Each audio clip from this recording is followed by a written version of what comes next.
Hello and welcome back to Sidebar on day 2 of GreenFin 23. We are coming to you from the Omni Hotel in Boston. I'm Sarah Golden. I'm VP of Energy at GreenBiz. Hi, I'm Dylan Siegler. I'm SVP of Corporate Sustainability at GreenBiz. We are at day 2 of the Keynote program here at GreenFin and could not be more excited. We are joined by more than 900 attendees here in Boston and thousands more of you joining us from wherever you're joining us from in 2 dimensions. So happy to have you. Sidebar is where you'll hear exclusive interviews and commentary from us, and we've got 4 really great interviews coming up right after the main stage program, and so we hope you'll join us back. And those are the folks that are here at the event also have 50-ish sessions that they're able to go to, which are developed through 5 key tracks, and those tracks are the ESG ecosystem, transitioning finance, corporate reporting, the investor's view, natural capital, and the policy landscape. And I've really been enjoying the sessions this year. I think they've been outstanding. It's a super deep dive in every single one, and a really great mix of finance professionals who are potentially new to or dropping in for the week to sustainability and ESG, and those of us who really spend our time doing these activities every day. So it's an incredible melting pot. Yeah, and at GreenBiz we do so many different events within sustainability and corporate sustainability, and I've really been enjoying how this event has been taking these issues we've been talking about and asking these questions of like, well, what can this community do? Like, what's the next steps and what's the actionable things that can actually happen? And it feels like the community is just like really coming together in a way that is maturing to catalyze new things, and also figure out all the challenges that have been early on in the impact investing. Dylan, what are you looking forward to today? I cannot wait to hear a conversation with U.S. Senator Markey with Mindy Luber from Ceres. This is going to be a really great kind of more extended keynote. We are in a place in our state governments and in our federal government trajectory around ESG that is, to use an overused term, an inflection point. And so to hear what our federal legislators are going to do and what Markey in particular is trying to lead around particularly making ESG okay against those headwinds of anti-woke sentiment, so to speak, will be really interesting, particularly in light of yesterday's overarching theme at the event around coming together, around being more united, and around making sure that we're reaching across the aisle. Yeah, that's been such a big theme. It's like breaking out of these political silos that we're in, because this really should not be a political issue. And if anything, being able to like crunch numbers and seeing what the actual impacts are should be very bipartisan. One thing that I'm really looking forward to is hearing the case for engagement that our own Heather Clancy is going to be moderating with Lynn Foster Rothschild, who is a lady, which is incredible within itself, but she is the founder and co-chair for the Council of Inclusive Capitalism. She'll be joined by Ron O'Hanley, who is with State Street, and they're going to be talking about like what it really looks like to be engaging different investors and shareholders, and what it looks like to be like mobilizing different stakeholders in order to really be catalyzing these changes. Because one thing we've seen again and again is just how important it is for stakeholders to be advocating for things, to be showing that there's really like desire for this. It's so often when we talk about these different things that it doesn't fit into the way we think about short-term investments. And so how can we be expanding the way we think of that? And that like engagement with the stakeholders is such an important component of that. I'm also really excited about Big Little Talks. I love Big Little Talks. They're just like these 1 minute, very short, highly produced ideas that always kind of like expand my mind, and that sort of bite-sized little nugget. And so I'm excited for that too. I always love our Big Little Talks as well. And as I flagged in our sidebar conversation yesterday, particularly excited about Sheldon Whitehouse of Rhode Island, the Honorable, and he will be. I think he's going to be a highlight today. I am amazed that there are 2 sitting senators that are part of this event. I think that this is the first time we've ever had sitting senators in in-person events, which is just, and yeah, to have two, it's incredible. But without further ado, let's get to the main stage.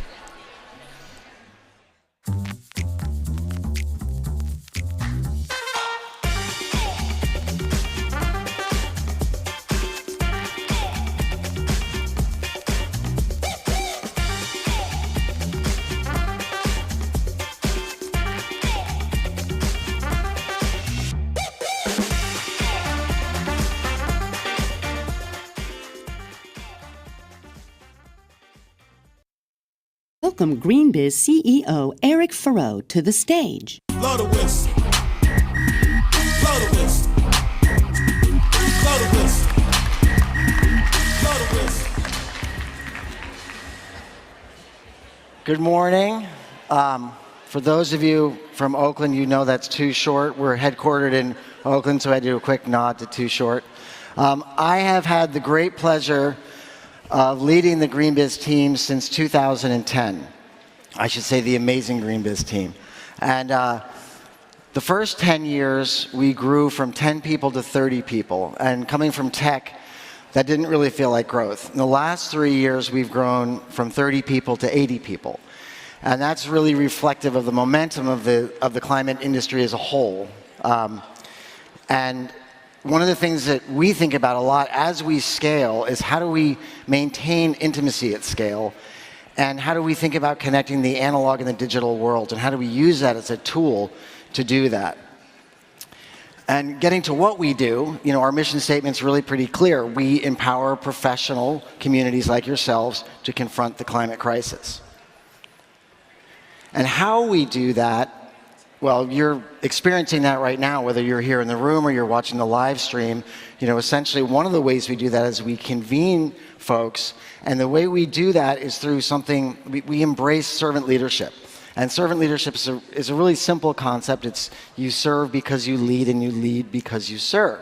And in this case, Grant is the person who really leads this group. So if you have been having great conversations and great content, let's give a quick round of appreciation to Grant and the GreenBiz team in general.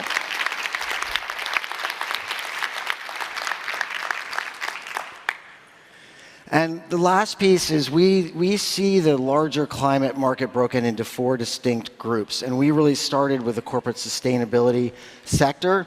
And for each one of these markets, we have the leading digital media, we have the leading industry event, and we have the largest peer network of sustainability professionals, which we're expanding into lots of vertical affinity groups. The second group that we launched was Climate Tech. We have an event called Verge, which happens in October, and then Circular Economy, the notion of moving from a linear to a circular economy. And then, of course, you guys are here as part of the ESG and sustainable finance. And I'm just going to say, because we can say this here, you're not supposed to say this, but ESG, ESG, ESG, ESG. Embrace that. I know not all of you can. But with that, I'm going to turn it back to Grant and get you on with your day. Thank you very much. Grant.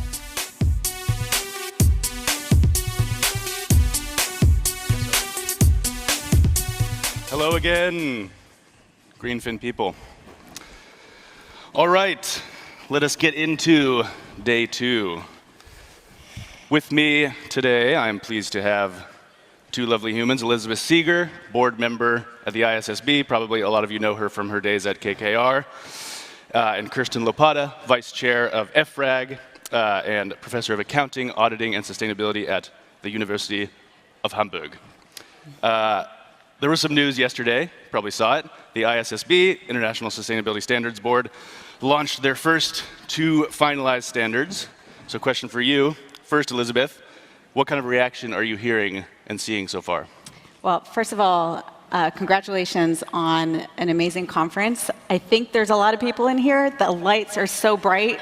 I'm only imagining. Oh, thank you. I see somebody waving in the darkness. I appreciate it. And also want to thank you for having me here. I think one of the main questions I get when I speak to our stakeholders here in the US is, okay, great, congratulations on all that, but what about the ESRSs? and how do they overlap or not. So it's really great to be here with Kirsten, so thank you for that. So yeah, yesterday was a really exciting day. We launched our so-called S1 and S2. We're very creative names. That stands for Standard 1 and Standard 2. And honestly, I haven't had even a chance to take a look at the feedback we've been getting because it was so exciting, and it's all over the world we're having these great events. But for those of you who don't know, or as a reminder, the standards themselves were created in response to market demand. And the ISSB itself was created in response to market demand and was announced at COP26. Yeah, COP26 only just over a year and a half ago, with the exposure drafts of S1 and S2 being put out in the spring of 2022. And since that time, the board, which I joined in November as a full-time independent member, has been deliberating the feedback that we got from 1,400 different letters from various stakeholders. Many of you are here. And so just really quickly on what is S1 and S2, and then I'll pause and happy to answer more questions later. But S1, which is our general requirements document, the way that I describe it is it brings the discipline of accounting to a very undisciplined space, which is sustainability disclosures. And it introduces concepts such as connectivity and balance and fair representation, and also requires that companies communicate about their sustainability-related risks and opportunities throughout their value chain to their investors in a way that's decision useful for their investors. It also requires industry-specific disclosures and references the SASB standards, which are now part of the ISSB standards. And S2 is our climate standard, where we give requirements as it relates to disclosing to investors on climate-related risks, including transition and physical risks, and then climate-related opportunities as well. And so the two of them really fit together and are just the starting point, really. First of all, our first standards, but not the end of the work there. And also a real beginning, because now I used to say my former employer, or I didn't say it, my former employer said it all the time, now the hard work begins, right? The standards are here, now we need to use them. And this is really a turning point for all of us, I think we're all really excited about. Awesome. And before I forget, if you have questions after this, you can't ask them now, but later today, Elizabeth and her colleague Andrew Brenner, who I see sitting studiously in the front, will be doing an Ask Me Anything session with Joel McCower. So if you have questions, come and ask anything, and they will answer anything. Almost anything. Almost anything, that's true. Limitations. Kirsten, EFRAG has published set 1 of the ESRS. That's a chunky sentence. So first, can you describe what EFRAG does to some in the audience who might not know, what ESRS is, and then tell us a little bit about what you're hearing during the consultation period. Yeah, thank you so much for the question, and thanks also for the invitation that I can be here. Yeah, I'm the vice chair of the EFRAG SRB. So EFRAG is the European Financial Reporting Advisory Group, and the SRB is the Sustainability Reporting Board. And the Sustainability Reporting Board was set up last year in April, and I joined them, and I was the acting chair, and I delivered set 1, as you just said. Set 1 is the first set of European Sustainability Reporting Standards. That's the ESRS. And we delivered to the European Commission last year in November 12 standards, 2 so-called cross-cutting standards. That's comparable to what Elizabeth just described. So we have 1 general requirements and 1 general disclosure standard, which covers almost everything in the standard setting process. And then we have 10 so-called, topical standards in environmental, social, and governance. And EFRAG was mandated by the Corporate Sustainability Reporting Directive, not disclosure, directive, to develop those standards and to deliver them to the European Commission. And they worked on, or they revised the standards after we developed them. And they came out 2 weeks ago for another comment period of 4 weeks, which will last 2 weeks. And the main difference to what Elizabeth was just describing is that in the European area, we also focus next to financial materiality to impact materiality. So the main difference, what you just said for S2 is your standards, ours is E1 for environmental, and then 1 is climate. The huge difference is that we not only have risk and opportunities, we also have the I for impact, so it's IROS called for impact, risk, and opportunities. Yeah. Awesome. Well, thank you, Elizabeth and Bita, Kirsten, for setting the context here. That's an important word I want to get back to, materiality. But another phrase that's important, global baseline. I think I can speak for the people here when they say they've had enough soup. When it comes to alphabet soup, they're full. So how are your two organizations working together to build that global baseline? And maybe we'll start with Kirsten, since you were just sharing. Yeah, so the global baseline is coming from the ISSB, so Elizabeth might a little bit talk about that. So the idea is that the ISSB is setting a so-called global baseline, provides some basic information, and then jurisdiction will set up on that. So that means in my context of the EU, so the ESRS, the European Sustainability Reporting Standards, they should be more specific in the jurisdiction. So that is a global baseline, so to say, right, Elizabeth? So maybe you would like to add on that? Yeah, no, I think that we use the term global baseline a lot. Thank you for adopting it for the panel title. And when the ISSB was created, really one of the main objectives of the creation of the organization was to create a truly global baseline of sustainability disclosures, which means companies around the world disclosing in a common way, not necessarily the same thing, right? Because we understand that different entities have different topics, different investors have different needs, but really making sure that we were all speaking a common language around the world. Another reason that the ISSB was created, or I guess I should say as part of this, was the alphabet soup. And I have heard somebody say they want more alphabet soup. Oh, wow. I don't know what they were talking. Yeah, right. It must have been extremely delicious to them.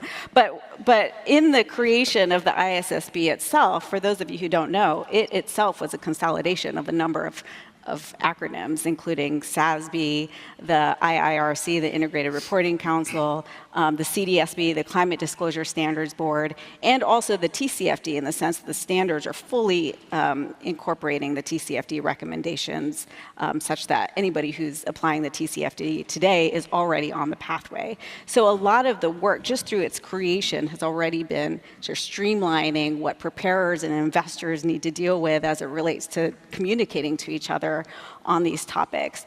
But as it relates to our work with Kirsten and her colleagues, this is something that we're doing really around the world, as we call our building blocks approach. So we're creating what we think is sort of the common language, as I've said, for communicating to investors on sustainability-related risks and opportunities. But we are the very first to acknowledge that there are jurisdictions that have policy objectives, such as Europe, and there are other stakeholders that need to be communicated to as well, such as through the use of the GRI.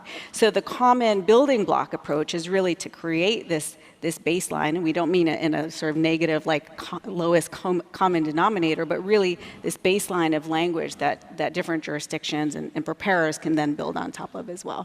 Got it. One more of the acronyms, GRI, the Global Reporting Initiative.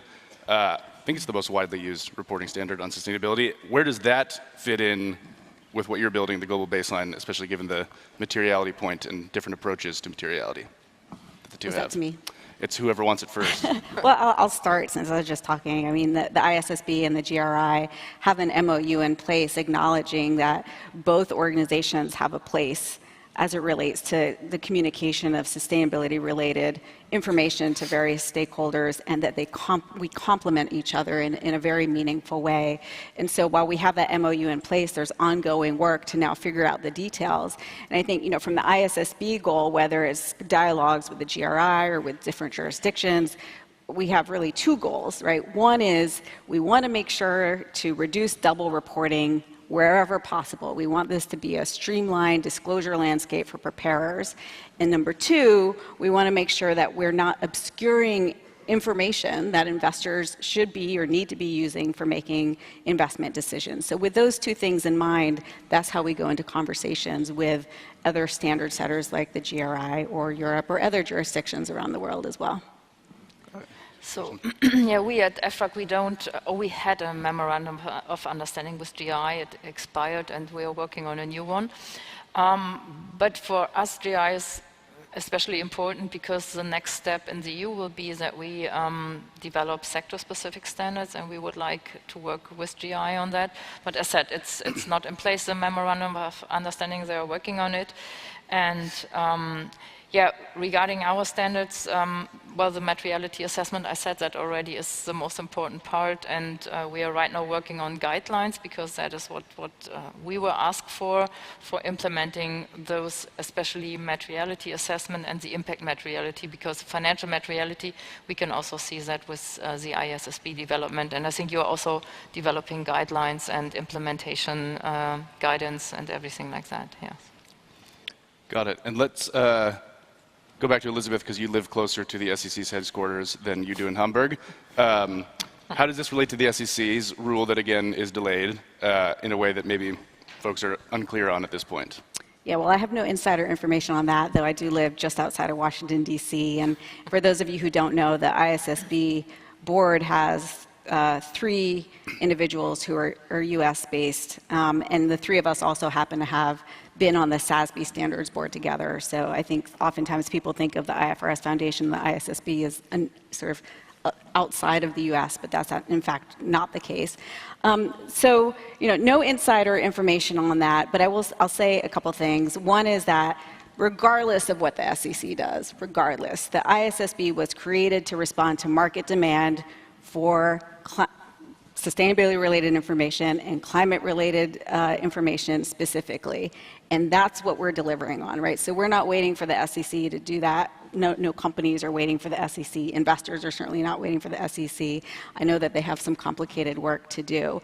But as it relates to SEC and how we overlap or align or not, you know, one thing I'll say is that as it relates to our exposure draft and their proposed rule that they put out last year, there is a significant amount of overlap, right? We already know both their proposed version, who knows what will end up coming out, and our document use the TCFD as a primary framework. We know that there's the financial materiality component to it. So really, there's sort of like no regrets approach as it relates to the ISSB climate standard and achieving some of the things that we anticipate could be in the SEC final rule. And the second thing that I'll say is, you know, one of the I think the most powerful aspects of the IFRS Foundation which the ISSB is part of, that I didn't recognize because I didn't know anything about it until about a year ago, is that it has extremely deep relationships with jurisdictions around the world,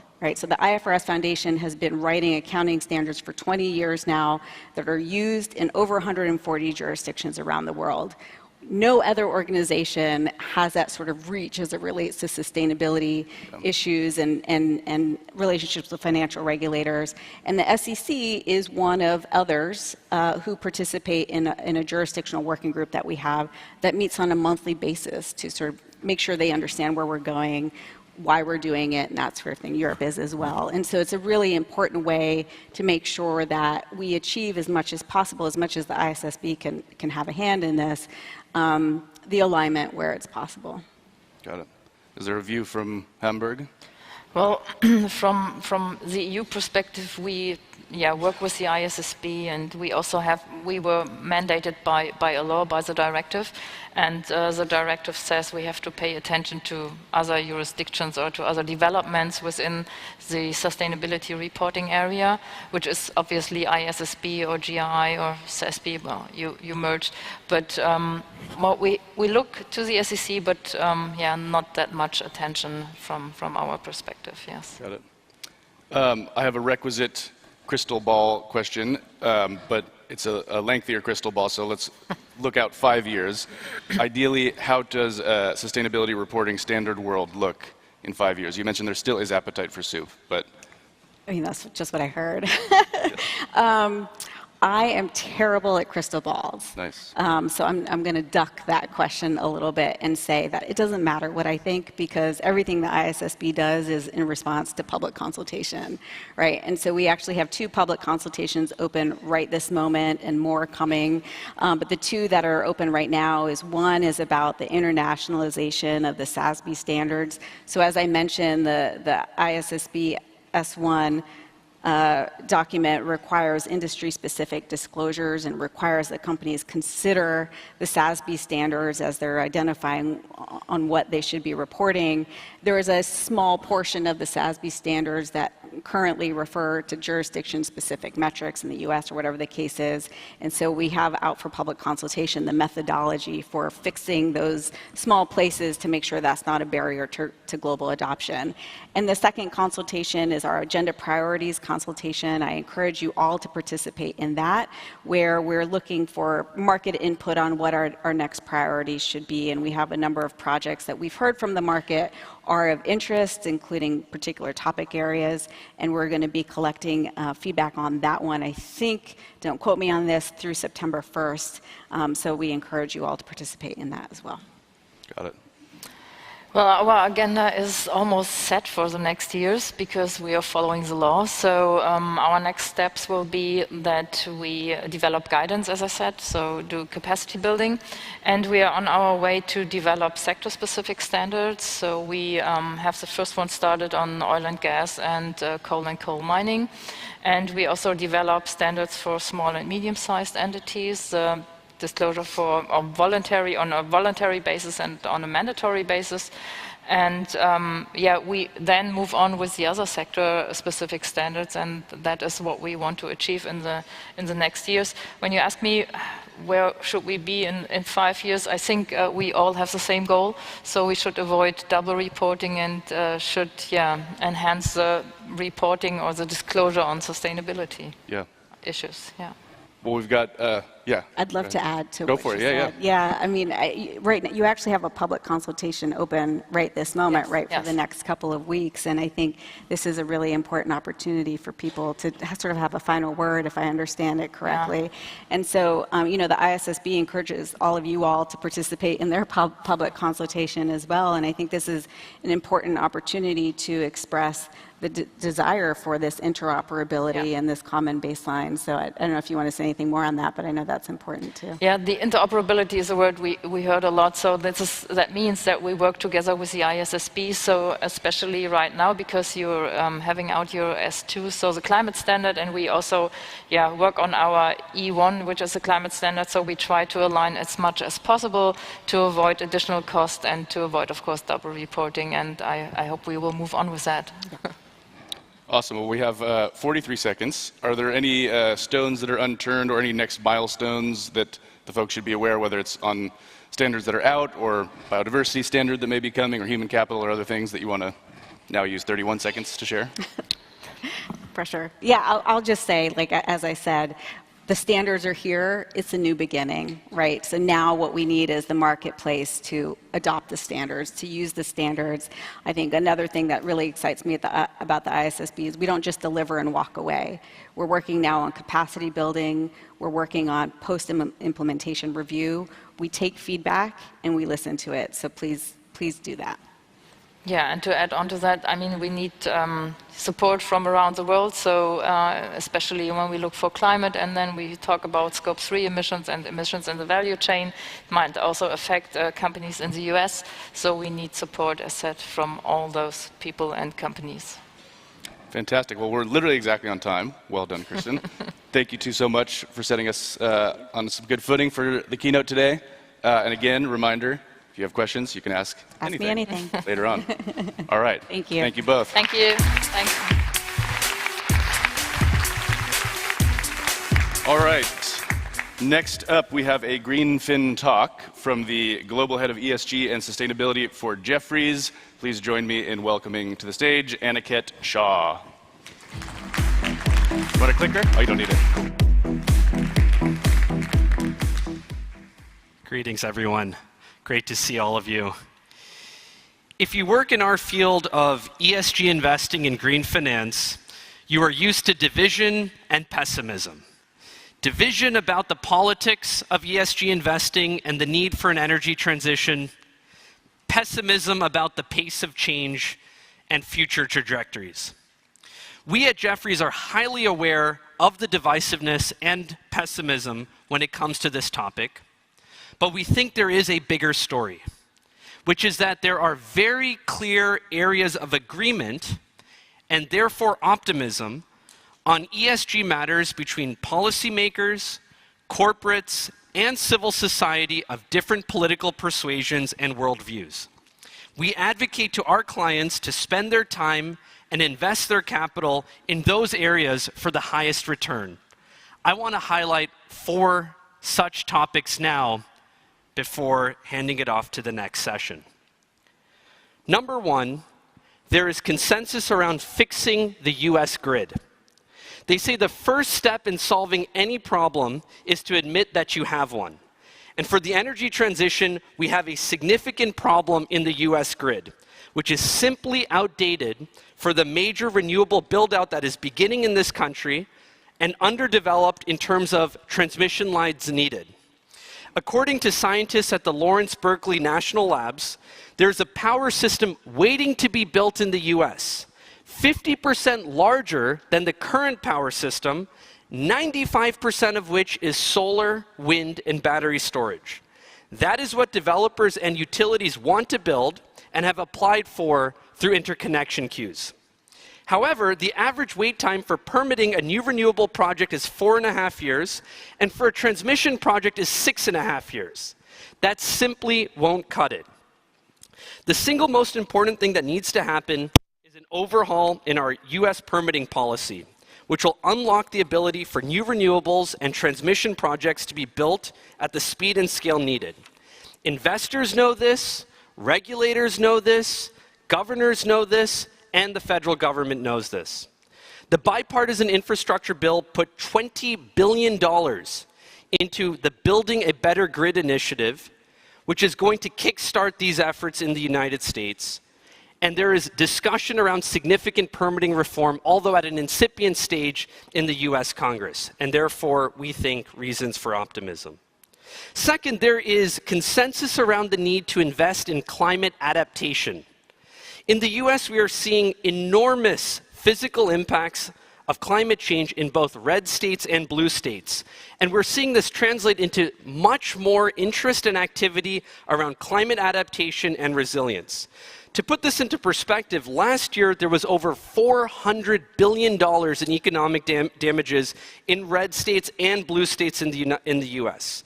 In California, the largest provider of insurance has stated that they will not underwrite any new home insurance. In Florida, insurance premiums have increased by 50% in the past 4 years and are not stopping. We are seeing state adaptation investment plans being developed in Republican states, including Virginia and Florida, and Democratic states, including California and New York. President Biden will soon publish a national adaptation and resiliency plan and appoint a chief resilience officer. We think technologies ranging from precision agriculture to construction to water desalination to weather intelligence and more will become increasingly important to the US economy and therefore interesting places for investors to invest in. Third, there is consensus around the need to develop a carbon removal industry. Under any net zero scenario, carbon removal will play a significant role. To achieve global net zero goals, we will need to remove approximately 10 gigatons of CO2 per year from the atmosphere in 2050 for every year going forward. A several order of magnitude increase from where we are today. This will require an entire new set of industries and technologies to be developed at scale, ranging from nature-based solutions, including afforestation, biochar, soil carbon, enhanced weathering, to engineered solutions like direct air capture. The bipartisan infrastructure bill has put $3.5 billion into the creation of 4 direct air capture hubs, the goal of which is for each hub to remove 1 million tons of CO2 per year starting in 2030. The corporate sector is getting involved, with efforts like Frontier Climate providing $1 billion advanced market mechanism to support more companies in this space. And even major oil and gas operators like Occidental are planning multi-billion-dollar investment programs in this area. We think an entire new industry will be formed here, and we suggest to investors and corporates to get involved. And fourth, there is consensus around the need to lean into the shifting of US labor markets.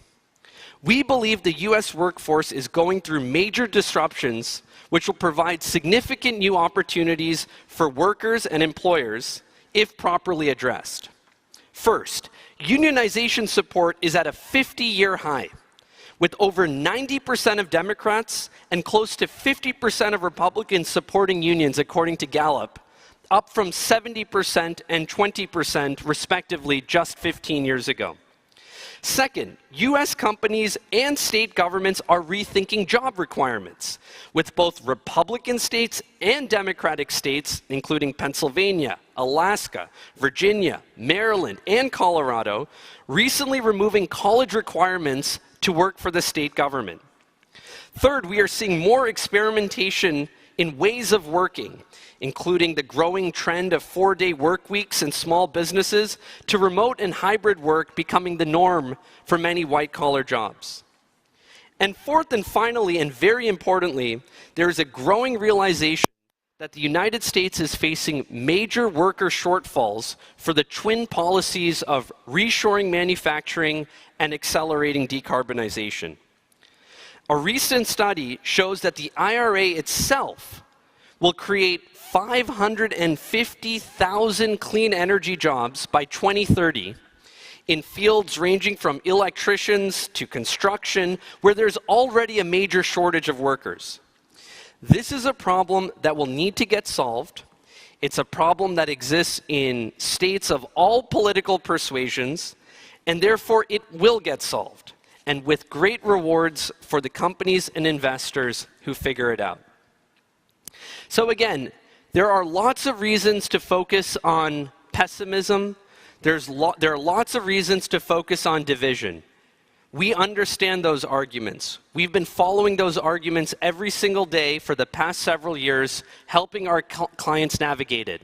But as we spend more time in Washington, as we spend more time talking to investors, corporates, and the larger stakeholders, we think that there are certainly areas of agreement between left and right, pro-ESG and ESG skeptical, for us to move forward on. These 4 areas: fixing the US grid, investing in climate adaptation, building a carbon removal industry, and supporting the tectonic shifts in the US labor market, this is a starting point.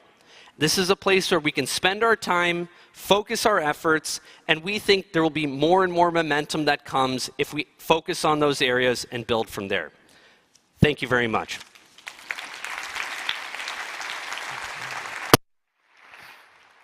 Please welcome to the stage Program Manager, Emerging Leaders, Brian Lewis.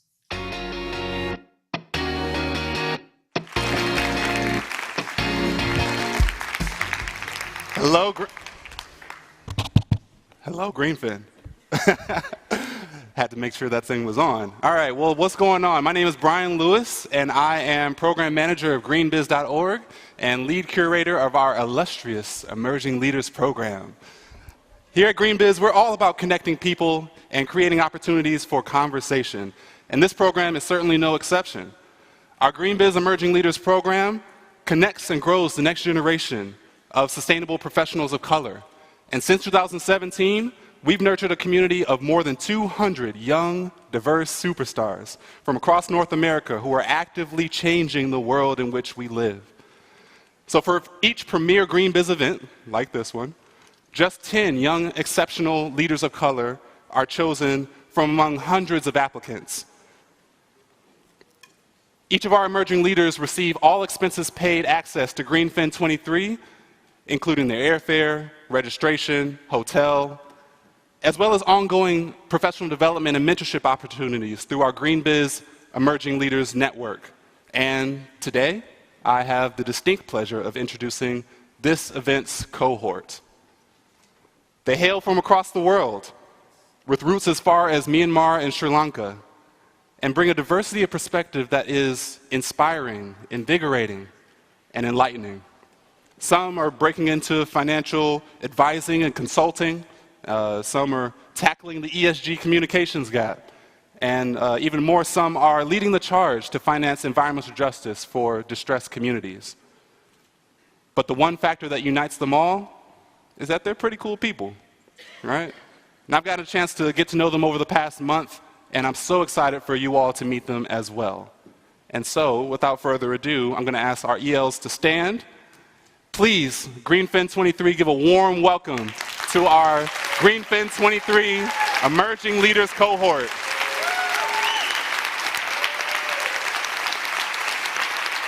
Yes. Again, most of us are aware that our sustainability industry, you all can sit, yeah, I don't want y'all to stand the whole time. Most of us are aware that our sustainability industry has a diversity, equity, and inclusion problem, right? That's no news to us, but especially among leadership, our boardrooms rarely reflect our communities. And while we've made significant progress, especially for women in leadership, the experience of being a person of color in this space is still quite isolating.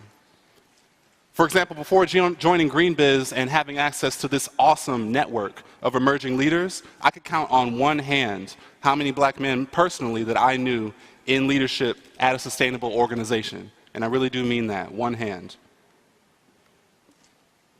And that isolation has far-reaching impact. We struggle to find mentors to guide us. We struggle to be seen and to access opportunities. And we struggle in many respects with the feeling, to cope with the feeling of being an imposter in a space that has yet to truly reflect who we are. And this is why our Emerging Leaders program is so critical. Because not only do we open opportunities for young leaders of color to experience a world-class sustainability conference, but we use this as an entry point to engage them in a critically connected, well-resourced, and diverse community of peers that we call our Emerging Leaders Network. As part of this network, we engage our members in regular meetups with industry leaders, allowing them to stay connected with the cutting edge of sustainable progress. And we provide mentorship from our GreenBiz peer networks. We have networks in circularity, nature, transport, and executive leadership. And we leverage our connections as an organization to open opportunities for jobs, speaking engagements, professional development. And ultimately, we envision a community of sustainable, diverse change makers who support one another as they lead the charge to a more sustainable and equitable planet. So if this sounds like good to you, I want you to join us, because like any great endeavor, we cannot do this alone. We need your help. First, I'd like to thank our current partners, LinkedIn, United Airlines, and Google, for helping us to seed this vision. And thank you in advance to our new partners as you help us carry this vision forward into the next generation. Thank you so much for your time. Please take an opportunity to connect with me over the rest of this conference. I'd love to talk about how we can grow the next generation of green leaders in sustainable finance. Thank you so much for your time. Have a great conference.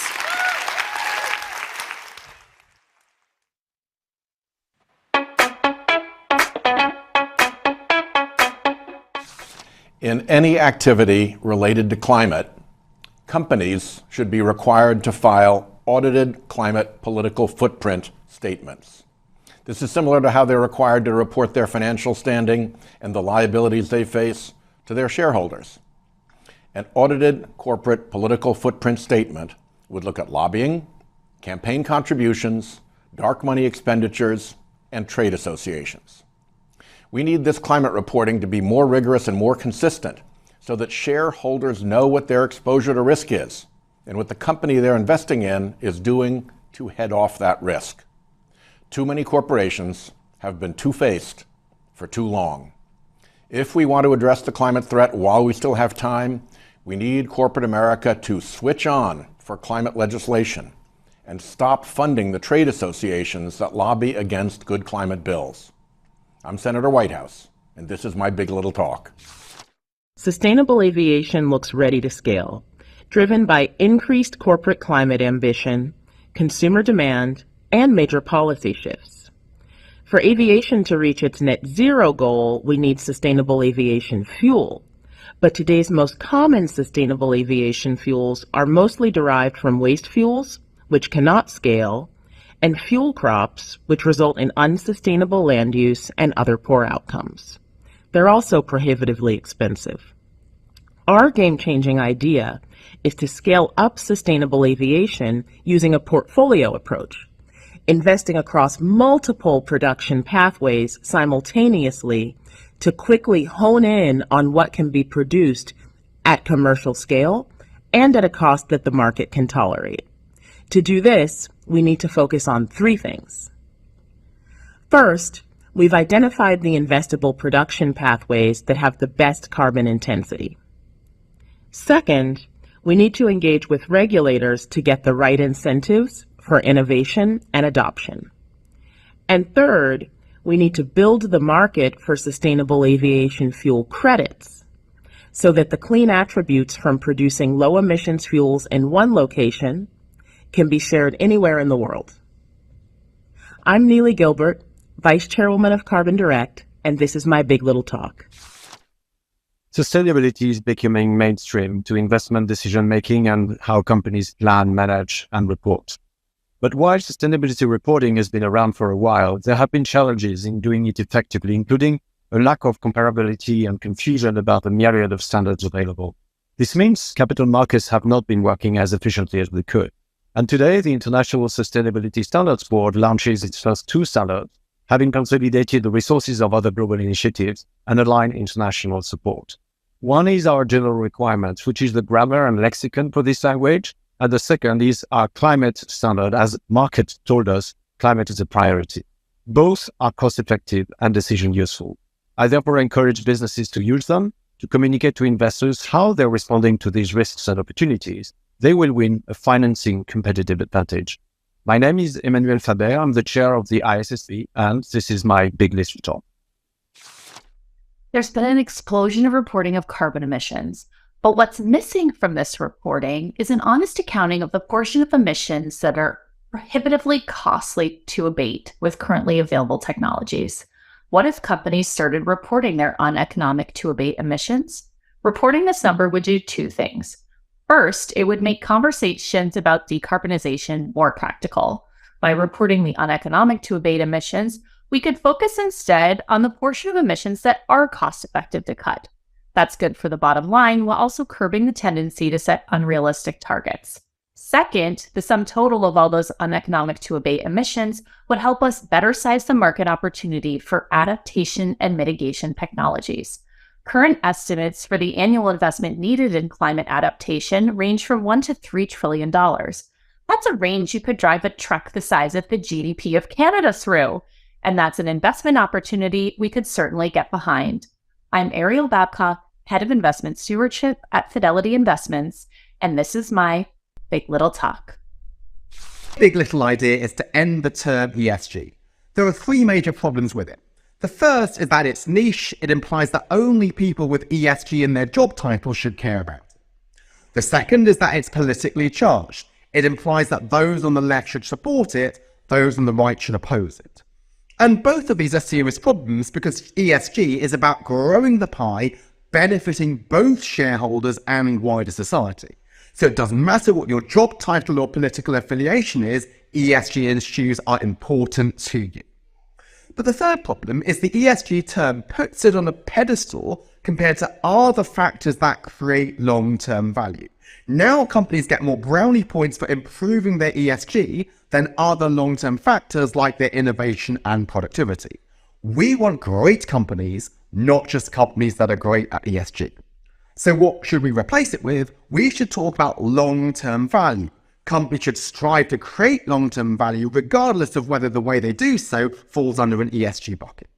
My name is Alex Edmonds. I'm a professor of finance at London Business School, and this is my Big Little Talk.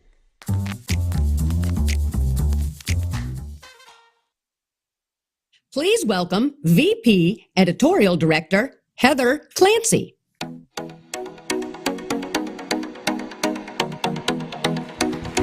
Good morning, everyone.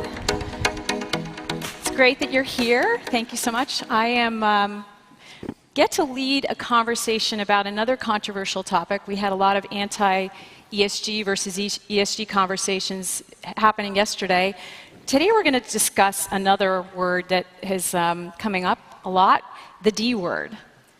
We have California moving to try to have its pension funds divest from fossil fuels companies. Meanwhile, we have activists complaining that engagement isn't enough, that we need to do more. So this conversation, we're going to explore the case for engagement, why it can be effective, how it can be effective, and we're going to come out on the other side and we'll see where we land. I am so privileged to have some really terrific participants today for this panel. Lynn Forrester de Rothschild is the co-founder and founder and co-chair of a lot of things, but also including the Council for Inclusive Capitalism, and Ron O'Hanley, chairman and CEO of State Street. He has a lot of thoughts on engagement, and he was actually kind enough to come to us last year too and talk a little bit about this topic. So Lynn, before we get really into the questions, I wanted to just spend a moment on the Council for Inclusive Capitalism and just understand for the audience a little bit of an elevator pitch on it and why that's important. You know, what defined this concept of inclusive capitalism for us? Oh, thank you. Thank you for that question, and thank you to everyone for being here. The Council for Inclusive Capitalism is really a group of investors and corporate leaders who believe that we need to reform the market system so it's more inclusive and more sustainable. That's in a word. We founded it with Pope Francis for a very specific reason, which is that while we all are doing our work and trying to do the right thing, often missed in the narrative is the moral imperative. And I wrote Pope Francis and said that I've been working for 10 years with leaders like Ron O'Hanley, who I know are doing the doing. But it's a little bit like when Mario Cuomo said that politicians campaign in poetry, but they govern in prose. And I felt like we doing our thing, our ISSB, our TCFD, that to the world at large, that's just prose, and there's not poetry. And so the council is meant to be a place where society in general can go to a website and see, again, companies like State Street and many others, there are over 400, that are making commitments and are doing things, but in the context of the poetry of what Pope Francis said in the Laudato Si in 2015, that great year, same year that the Sustainable Development Goals were incorporated, and TCFD was started when he said that we need to listen to the cry of the earth and the cry of the poor. Now, earlier this year, you said in an interview, we must do more to advocate for engagement, not divestment, as an effective investor strategy when it comes to the energy transition. Why do you think we should prioritize engagement?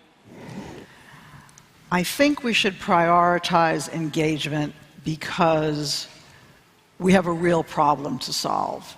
And you cannot solve a problem without going into the problem. And if you take the oil and gas industry alone, that's almost 18% of greenhouse gases. If we don't go into that problem and get them to change what they're doing, we're not going to solve the energy crisis. We might feel good because everything we're invested in is green, but if we're invested in financials, technology, healthcare, we're not solving the climate. We're solving maybe our portfolio, and maybe we're feeling good about the way we're investing our money. So I think that the point is to go into the problem. And then when you go into the problem, what do you do? I think it's fair to say that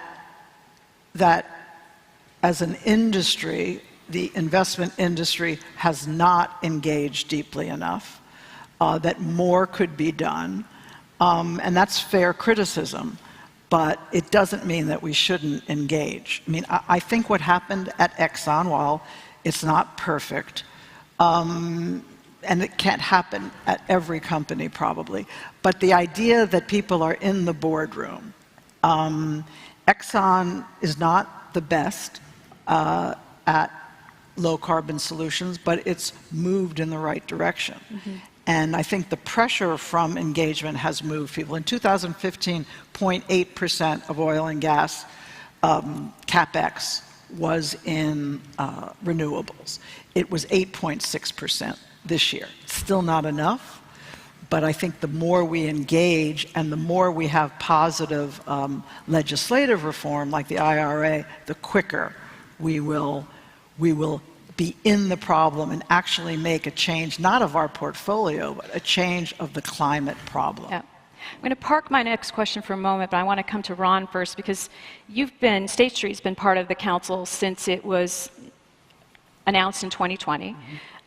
You were motivated to join. I would love to hear the motivation. And I want to hear also your thoughts on why you see engagement as necessary for the energy transition. So why was State Street motivated to join the council, and how does that pertain to this engagement? I mean, a lot of reasons for joining the council, but probably the most important one was just the sheer convening power of the Pope, who brought together in those initial meetings people that you never thought would be together in the same room to try and address this problem. And working with Lynn and the Pope and having a wide range of industries and investors together saying, you know, we're not going to talk here about threatening to divest from you, but how can we ensure that the capital that we're providing as investors on behalf of asset owners is actually being used to help the transition to net zero, which in many ways speaks to the second part of your question, divestment versus engagement. I mean, divestment makes people feel good, but it has nothing to do with atmospheric decarbonization, right? If I sell Exxon out of my portfolio or I sell oil and gas out of my portfolio, that's great. I have a decarbonized portfolio, but the air you and I are all breathing hasn't changed. The amount of carbon in the atmosphere hasn't changed. And the realities are that if you want to get at the problem, you have to identify the high-emitting industries, and you have to invest in them so they become low-emitting industries. So divestment is almost the opposite of what we need to do. And the second reality of all this is transition takes time. We can't wish overnight that fossil fuels would go away, that we'd be to an all-electric economy powered by renewables. We actually have to get there, and that requires investment.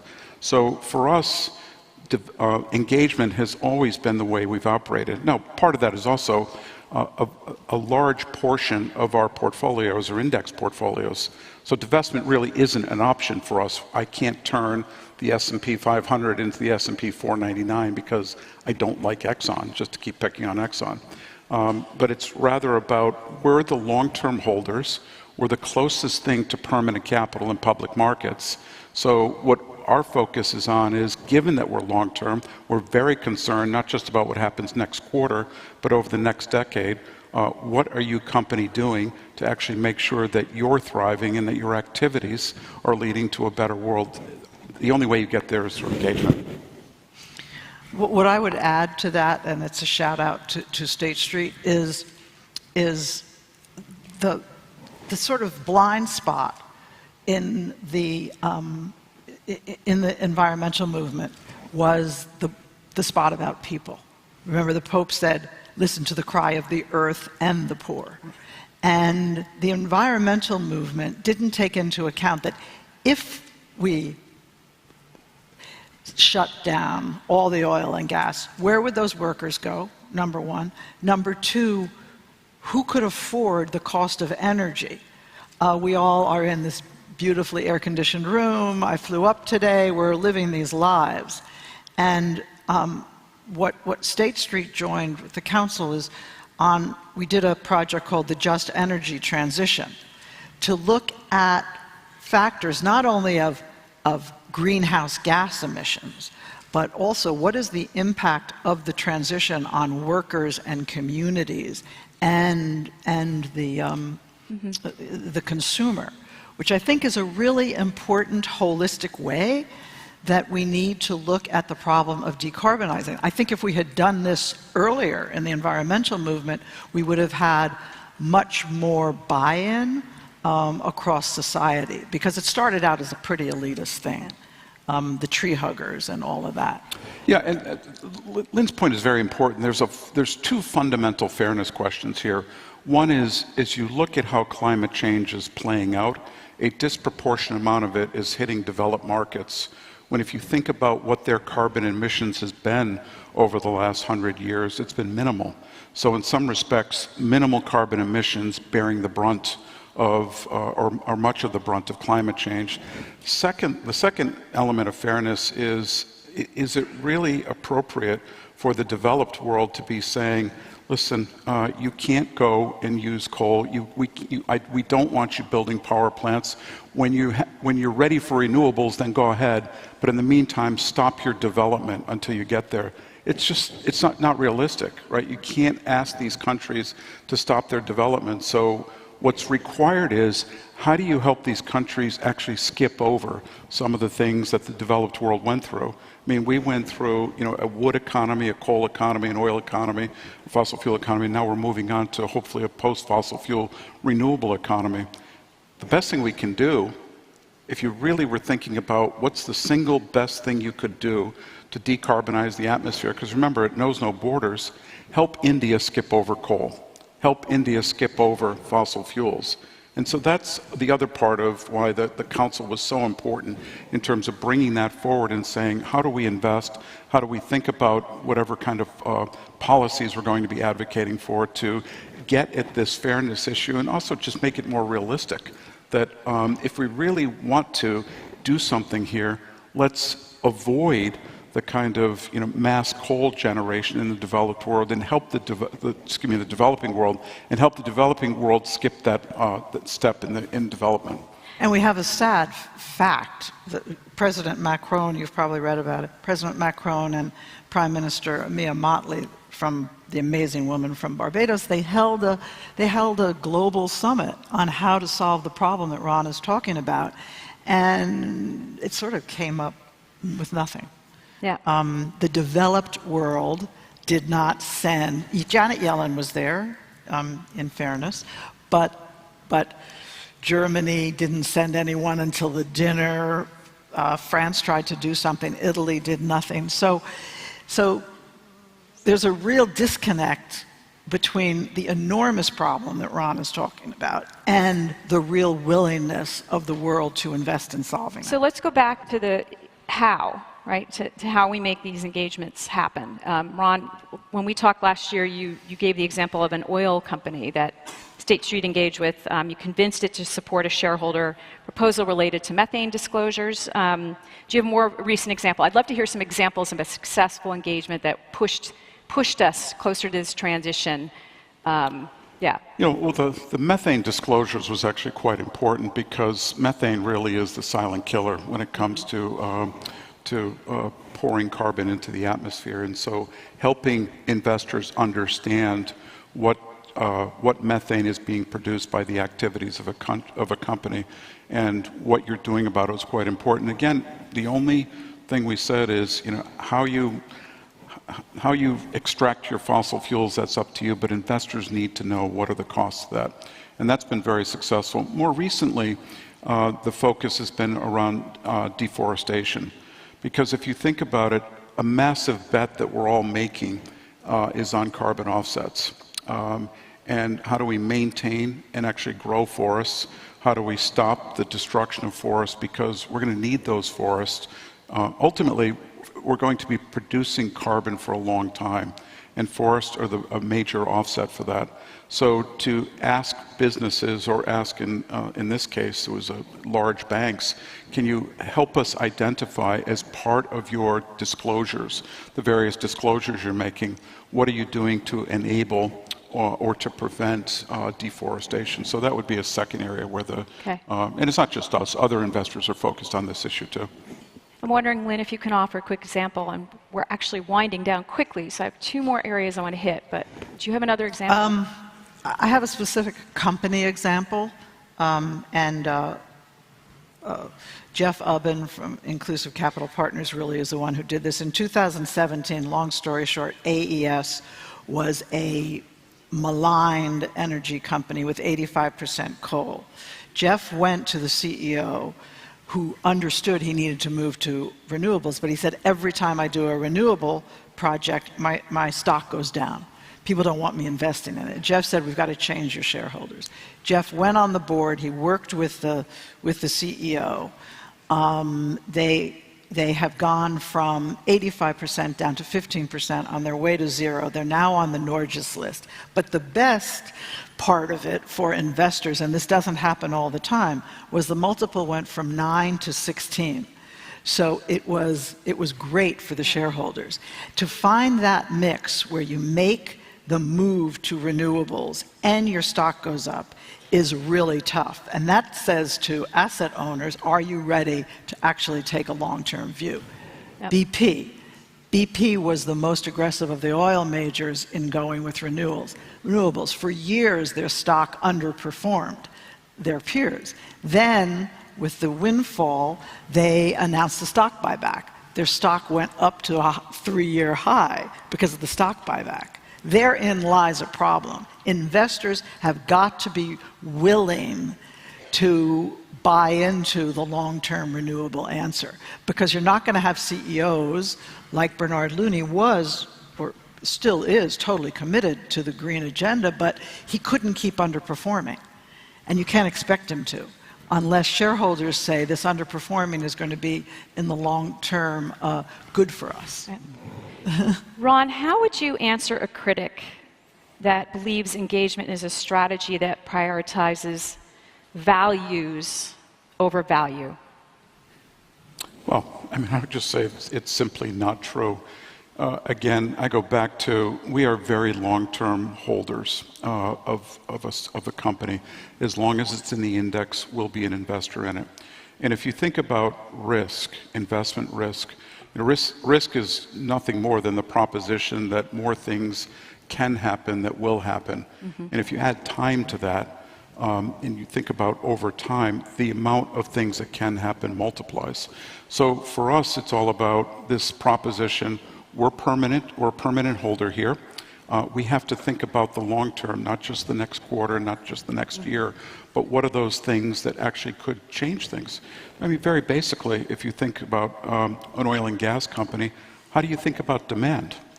If demand's going down, which it should go down as renewables grow, where are you going to put your capital? Are you going to continue to put it into a declining asset, or are you going to put it into, as Lynn was describing, into renewables? So for us, it's all about value. We've all got our personal set of values. They actually don't belong in portfolio management on behalf of others. Your personal portfolio management, have at it, but for us, it's all about value, and the value being created for the actual owners of the capital. I personally find that, like dichotomy, a total cheap shot, because we've got to step back. What is the purpose of the corporation? The purpose of the corporation is to profitably solve the problems of people and planet, not to become part of the planet's problems. And so we can lose our entire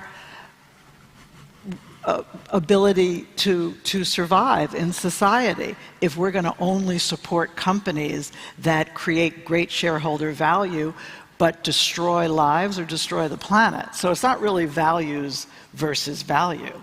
It's what is the purpose of the corporation, which is another thing that I think is fundamental to what every investor, what every CEO should be thinking about as a North Star. One, yes. Thank you. Thanks to you. You're the people who do it. Okay, we've got like 45 seconds left. What role, this is going to be a good setup for our next conversation, what role can state and federal policies play in inspiring more stakeholder engagement? I want both of you to address this as succinctly as possible, please. Ron, you first. Yeah, I mean, I think companies and governments need to work together on this problem. It's not going to be solved by one or the other. And what government can do is actually provide capital in the places where the corporation or the private investor can't, taking some of that risk off the table. I talked about developing markets earlier. There's a lot of risk in developing markets, political risks and things like that. If you can work together and actually say,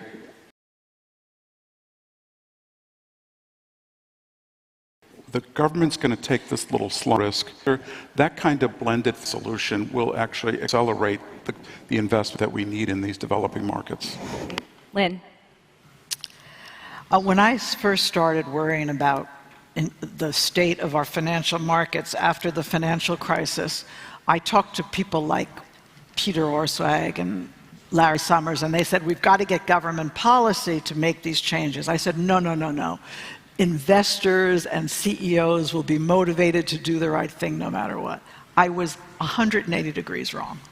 We've got to have government be a partner in creating the right kind of law and regulatory situation, carrot and stick, to, as Barack Obama used, to bend the arc of history toward justice. We need government to push us to do the right thing. And the IRA is a great example of that. The set of incentives, I mean, there's no industry choosing, there's no technology choosing in there. It's a set of incentives that applies everywhere. It's a great example. It is a great example, and I'm sorry we can't give you more, but please thank both of our speakers here, Ron and Lynn. Terrific. Terrific conversation, and we're going to head off. But as I head off, I'm going to welcome back to the stage Grant Harrison.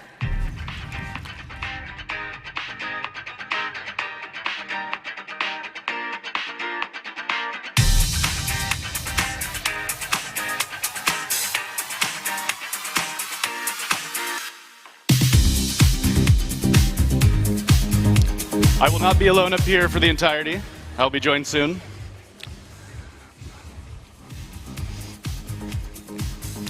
Make sure I can see y'all. All right, everybody.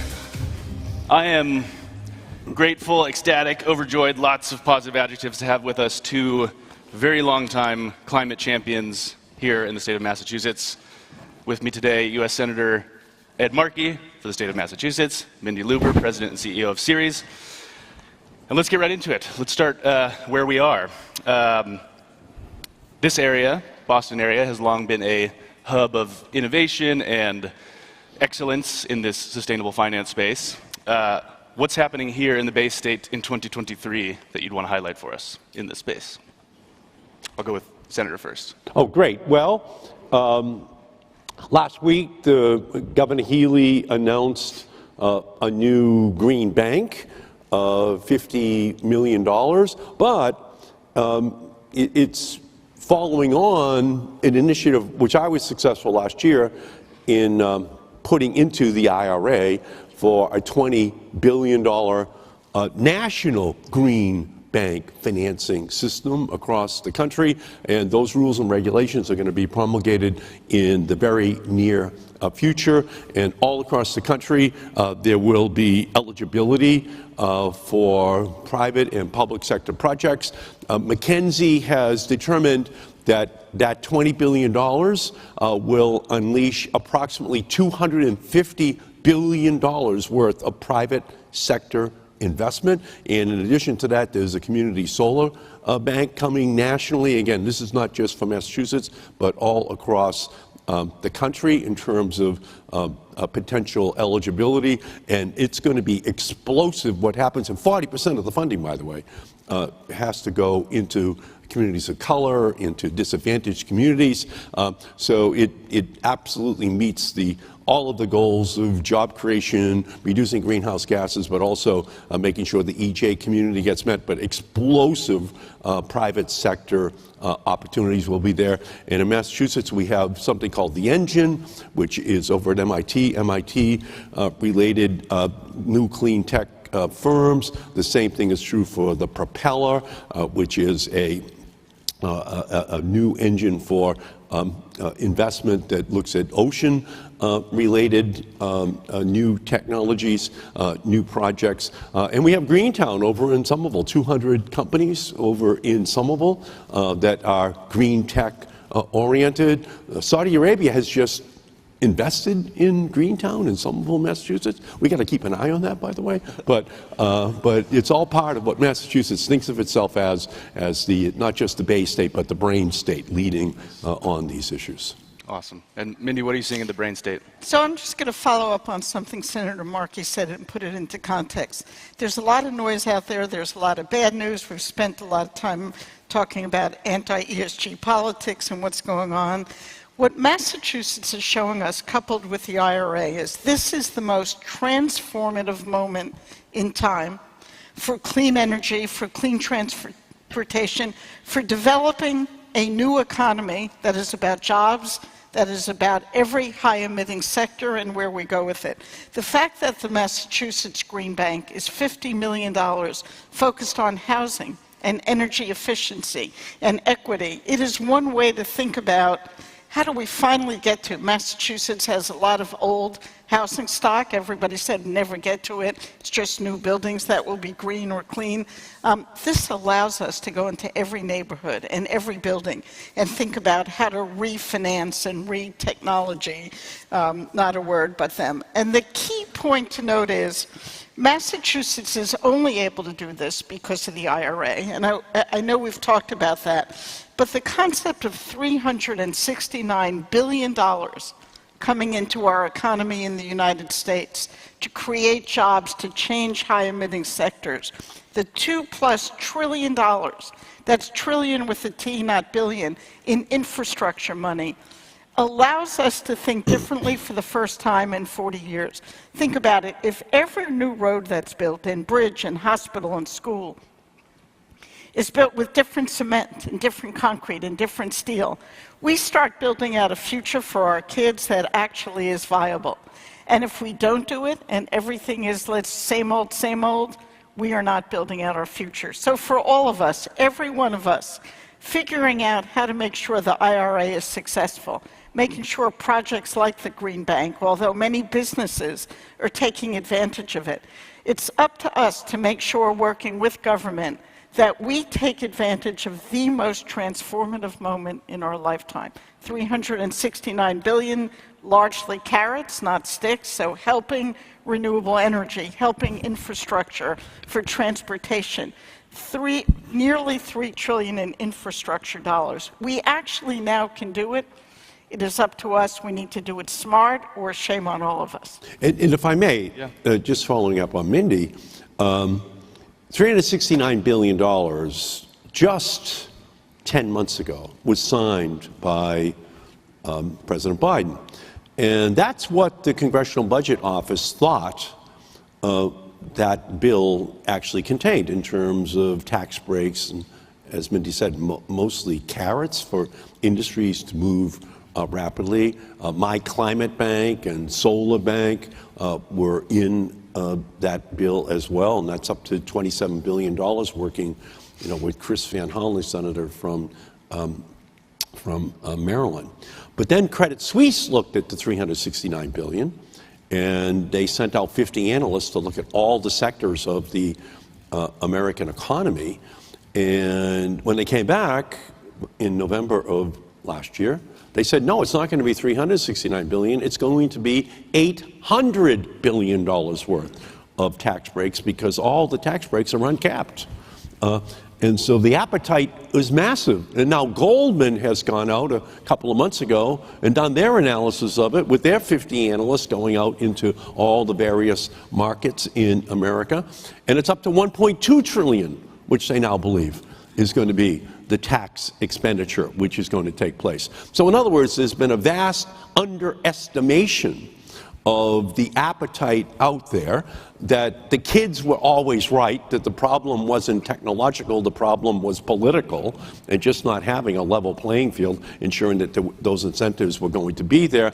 And now we're seeing all of the activity which had always been out there, but now essentially activating fluid put on it.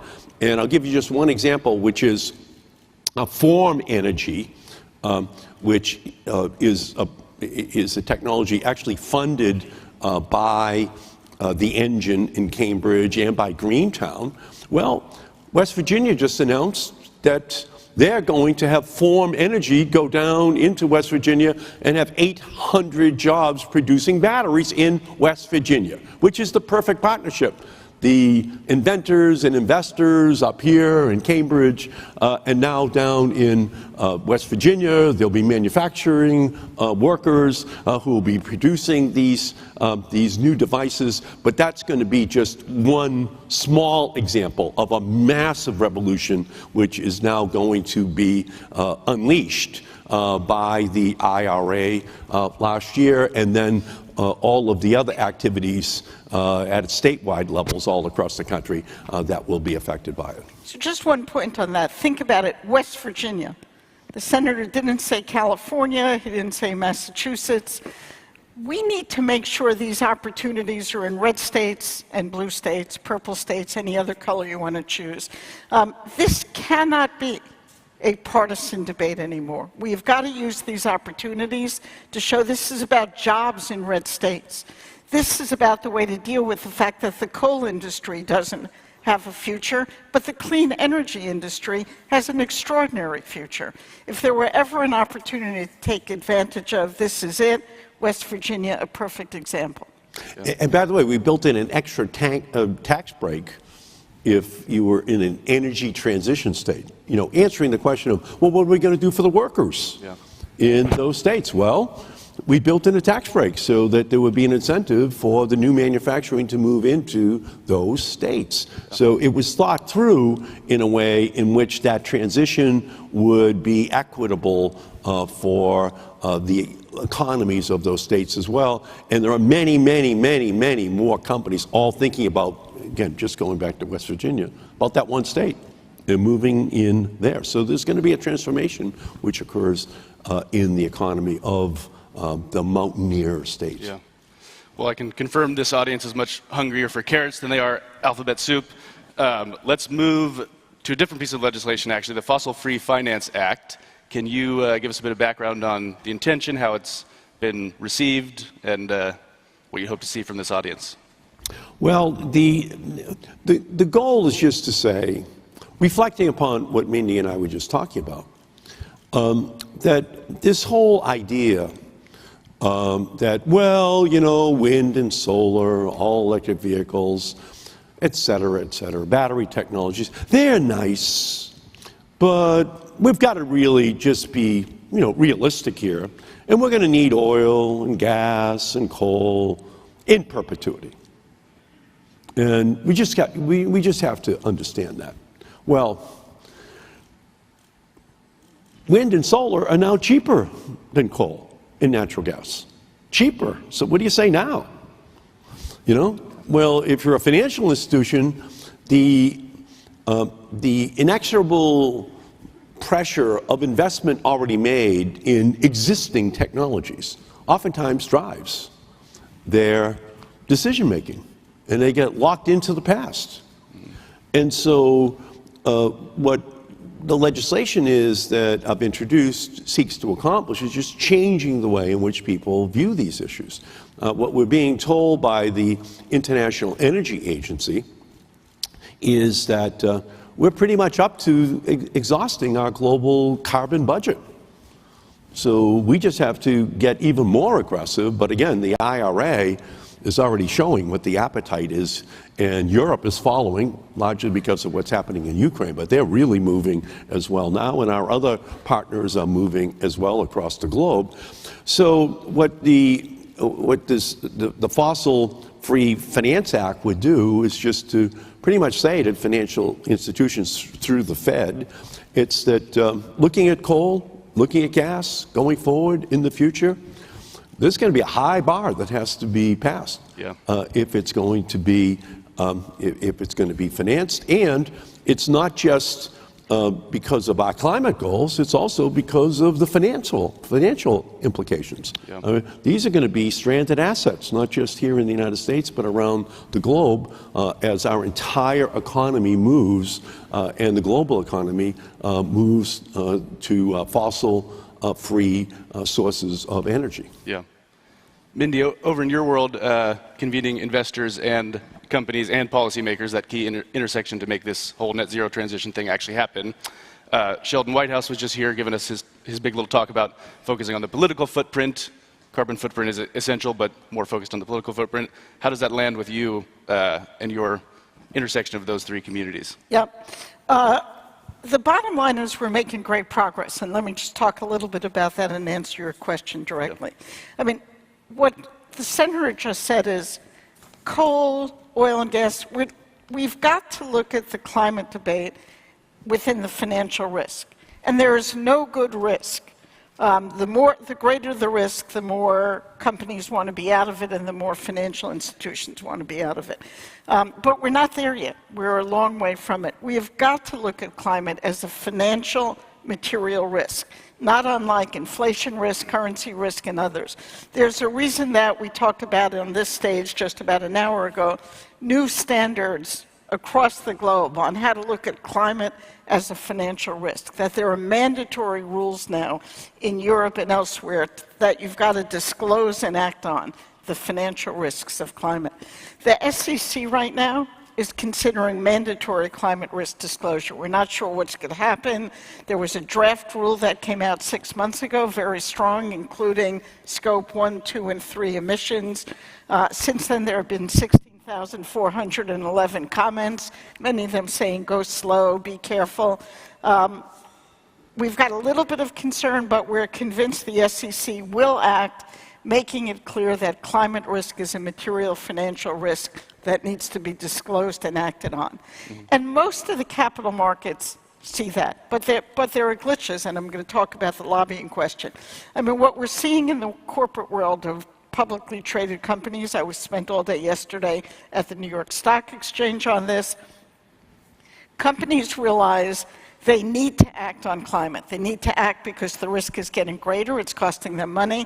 They need to act because their employees want to work for values-driven companies. They need to act because their investors are telling them to act, and they need to act because their consumers care.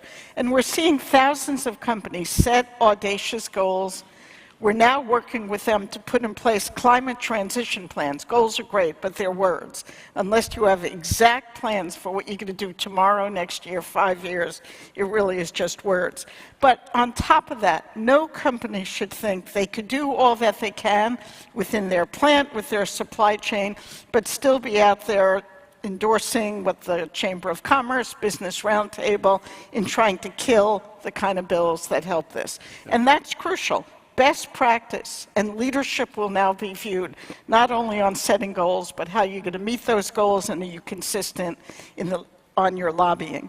And in the financial sector, we're seeing 3 years ago, we didn't have one asset manager committed to setting net zero goals. Now we have 340.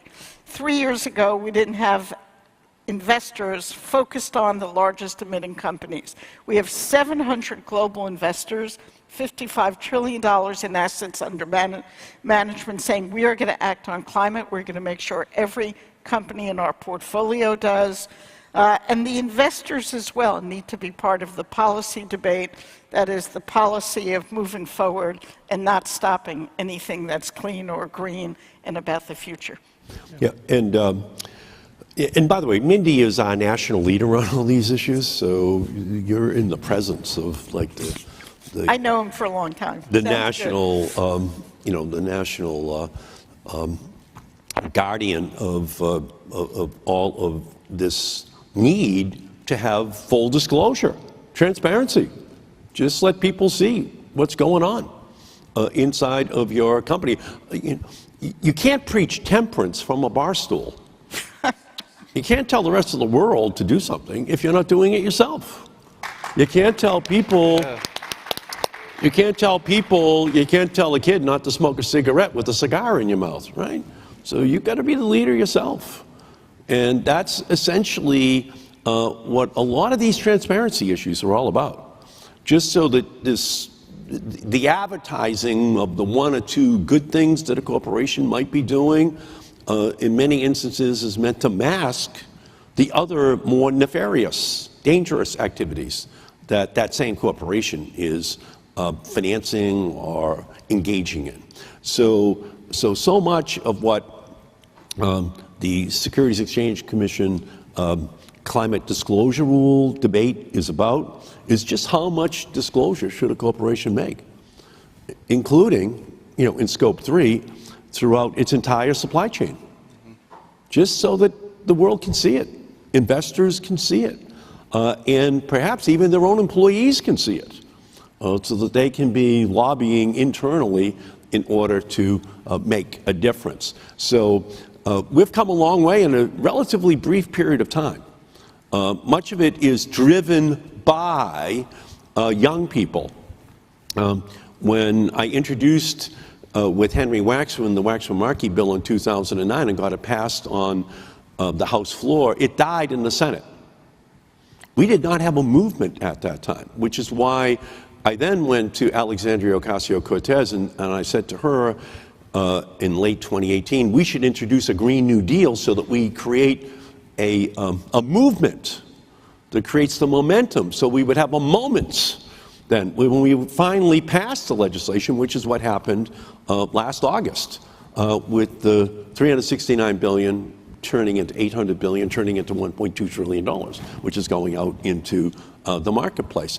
And to the extent to which we need the same thing in transparency, that will help these young people, these young voters, to police corporate America, to make sure that they're actually putting their money where their mouth says that they're putting it. So just to add to that, whether you're a company or working with lots of companies, right now, in Europe, they're saying mandatory climate risk disclosure. In the UK, climate risk disclosure. Yesterday, the international standards that were talked about on a panel a half hour ago, the International Sustainability Standards Board, international standards on risk disclosure related to climate and sustainability issues. Even if the United States, during this hopefully very short time of craziness, where maybe climate's not a problem according to some, of course science would implore us to believe otherwise, the world is moving. And that's very promising and exciting. For the basic multinational companies that we work with, they don't want a set of rules they've got to comply with in the UK and different in Australia, different in the US. They want to see consistency. So the time is now for simple things, and I would argue they are simple. Implementing and enacting climate risk disclosure rules, all that says is climate risk when it's material, meaning a big deal, has to be disclosed just like any other risk that companies and investors need to consider. It's moving forward around the world, so you can't get away from it if you're a multinational company, if you're a portfolio manager. Now is the time, just let's move that one quickly, because we've got so much else to do, and the time has come, and we've got to keep up with the rest of the world. I have a question for you more as two humans, less about your titles and your influence. As you mentioned, you've known each other 40 years. You've been fighting this fight long before there was an industry built around the problem, which 30 of your colleagues in the Senate still acknowledge they don't believe exists. How do you stay energized to keep fighting this fight after doing it so long? It's a tough one, as we all know in this room. It can be pretty demoralizing. So what fuels you? So I often put it in the terms of Abe and Jesse. Those are my kids. When I was the regional administrator at the EPA, I used to drag them around. They came to speeches. They're now 33 and 28. So they're not, but whether they're 3 or 28 and 33, my kids represent all of our kids, the future. Your kids, nieces and nephews. We are truly in a moment where we have one opportunity to build a world for them that's a viable world and not more complicated and hotter and more catastrophic things going on in their lives. What compels me to do this is if there were a bus coming at my kids and every one of you would say the same thing, we would jump in front of that bus. The bus is coming at our kids. This is moving quickly. We used to talk about 10 years to get to 1.5. I'd say now we're about 7 years. We've got to act at a speed we've never acted before, and what compels me to do that are not only my kids, Abe and Jesse, who, yes, are now grown-ups, still love them the same amount, but for every one of our kids, shame on us if we are not part of building a future for them that is safe, that is prosperous, and this issue can define it one way or another. Beautiful. Well, beautiful. The planet is running a fever, and there are no emergency rooms for planets. We have to engage in preventative care. And the United States has been the principal historic emitter of greenhouse gases. Still, 20 to 25% of the historic emissions that are up there are red, white, and blue. So we have to be the leader. And we are also, at the same time, the technological giant of the planet. We have an ability to solve this problem. Young people are understandably angry at preceding generations for leaving this problem on their doorstep.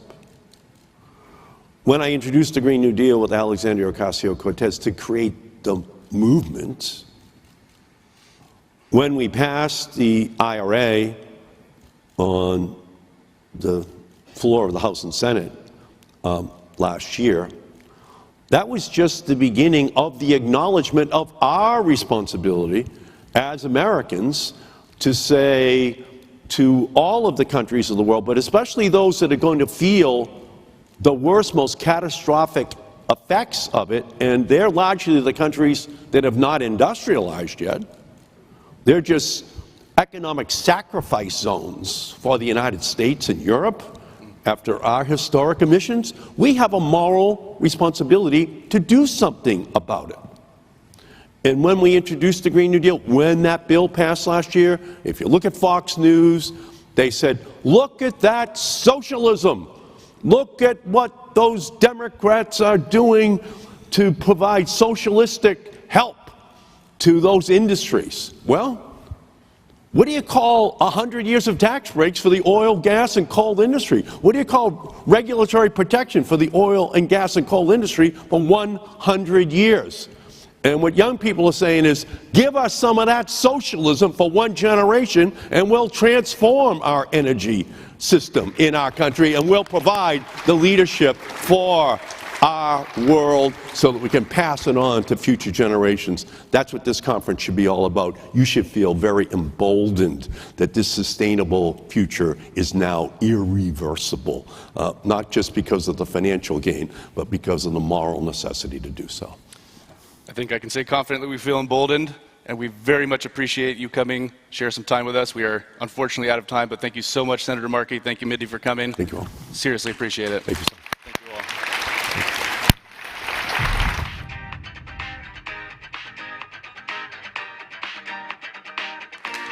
And I want to give another emphatic thank you to the sponsors who make this possible in the first place. We obviously could not do this without you. Thank you to all of our partners as well, Series being one this year in Boston, our ecosystem partner, and all the others who bring us wonderful content and attendees and all the things that make this such a wonderful experience. So thank you all so much. That concludes day 2 of the Keynote program. Enjoy the rest of your day. I'm sure I'll see plenty of you over drinks and food later on. All right.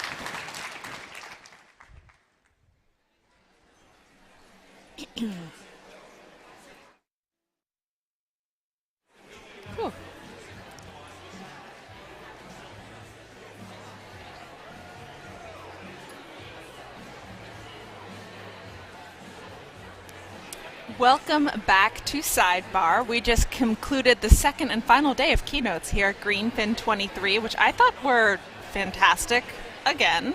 Sparkly, exciting, incendiary. Those would be the words that I would bring.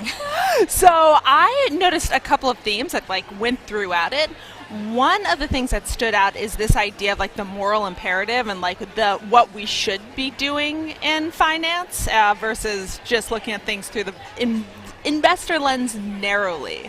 So did you notice that? Agreed. I heard State Street CEO Ron O'Hanley in particular during the session that our own Heather Clancy moderated around this sort of idea of the should, and in particular Ron brought up a question around long-term thinking and whether investors should feel able to really bring long-term thinking to their investing based on the fact that climate change is a risk.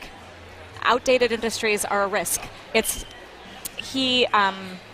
Apparently, State Street has been criticized for values over value, and he brought up, I think, a really important point that that's not actually what this is. It's simple looking ahead and seeing what's down the road and seeing that fossil fuels are going to be obsolete.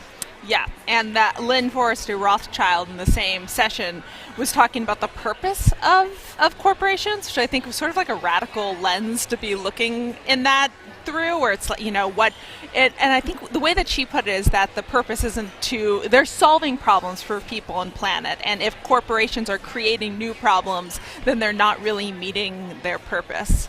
I'm also curious, what you thought of this from an investor's lens, because this sort of push of this is what we should do is often the way that sustainability is criticized from corporations, and I know you spent a ton of time talking to corporations. How do you think this message can be received? Yeah, it's a good question. And I think we've done a good job in sustainability over the past 15, 20 years of moving it away from this idea that it has to be the right thing to do. It has to be a moral imperative. It's the deontological view of sustainability that makes it feel a little bit more like something that's nice to have versus something that you have to have, like money.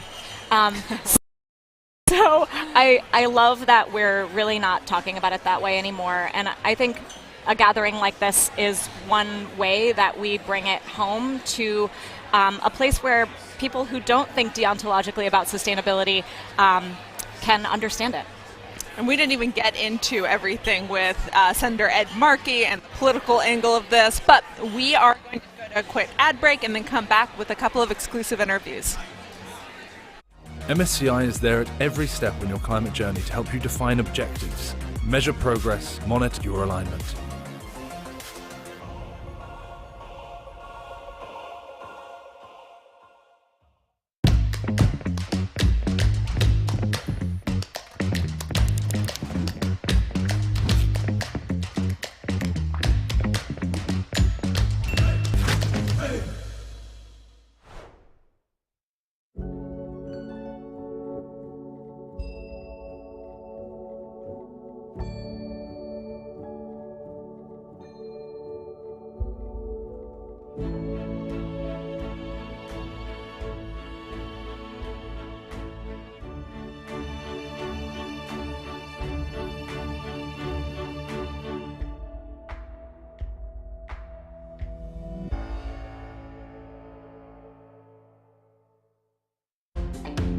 As more businesses and communities prioritize sustainability, finding support can be a challenge. The Wells Fargo Institute for Sustainable Finance is here with insight and guidance. With a commitment of $500 billion in sustainable financing by 2030 and approximately $68 billion deployed in 2021, the Institute is helping make meaningful changes toward an equitable, low-carbon economy. Learn more at wellsfargo.com/sustainability.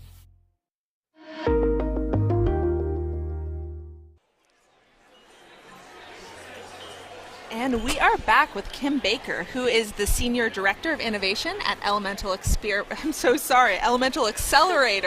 I'm so happy to have you here. Yes. Can you just briefly tell us what Elemental Accelerator does and why it's different from other VC firms? I'd love to, and thank you so much. The programming has been amazing. I've never heard the planet has a fever before. I love that description. So about Elemental, we're a nonprofit investor. I know you've probably not heard that term a whole lot, especially in a room full of this audience. So what is behind what we're doing? Essentially, we're working at the intersection of climate change and social impact. And how we're doing that is funding entrepreneurs, because we understand that they're wired to make change and make the impact that we all hope to see faster. So to date, we have about 150 companies in the portfolio. We've been investing for over 12 years now. We have 25 exits to date, and our portfolio together employs 5,000 people. So the bottom line is, for companies to come through sort of the accelerator program, receive funding from us, and get all the way to that exit, it touches most of the people in this room. So they need their corporate partners, they need their investment dollars, and we really help them through that process along the way. It's amazing to hear about. I understand Elemental works with something called a Square Partnerships model. Love to hear a little bit more about that. And tell us also a bit more about why it's important to invest in traditionally excluded founders.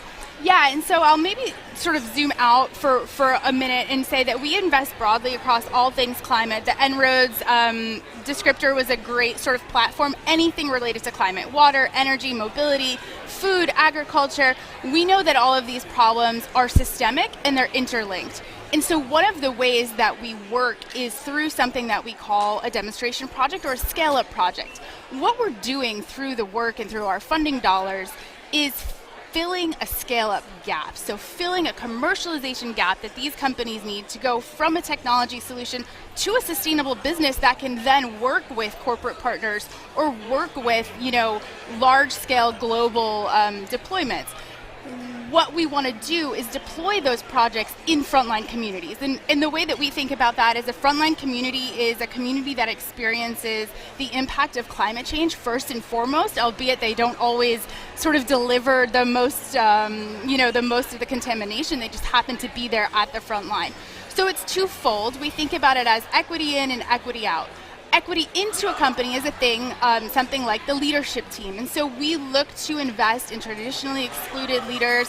We're thinking about females, BIPOC founders, people that we don't always see sort of centered at the table.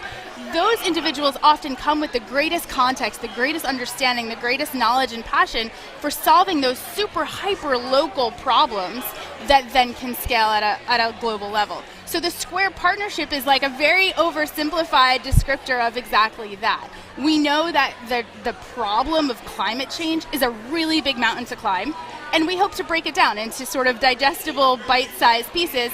The Square partnership is Elemental as the organization, as a funder, and then the commercialization partner. So that could be, any large organization that would be a commercial customer of the company that we work with. Ideally, they're co-funding the project to show that commercial support. It would be the startup company or the growth stage company. And then sort of the secret, unique sauce we've heard a little bit over the last 2 days here, and I'm glad that we're starting to hear more and more of it with the IRA and centering frontline communities, is the community partner. And so we hope that when we're deploying these projects, we not only are working at sort of the global macro level, but we're really working at an individualized local level to understand things like unintended consequences and impact of what these projects will deliver time and time again. That's amazing.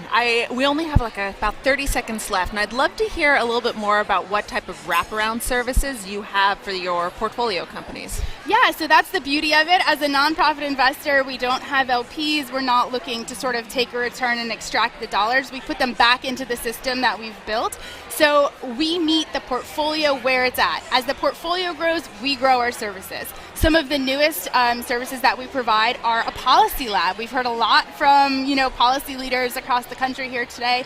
We're looking to unlock and sort of break down barriers that these companies face as they grow. Policy, carbon finance, investors and residents, it sort of goes on and on and on. As the portfolio matures, we'll mature along with it.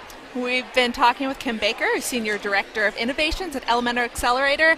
Kim, thanks so much for joining us on Sidebar for the conversation. Thank you so much. It's been a wonderful time.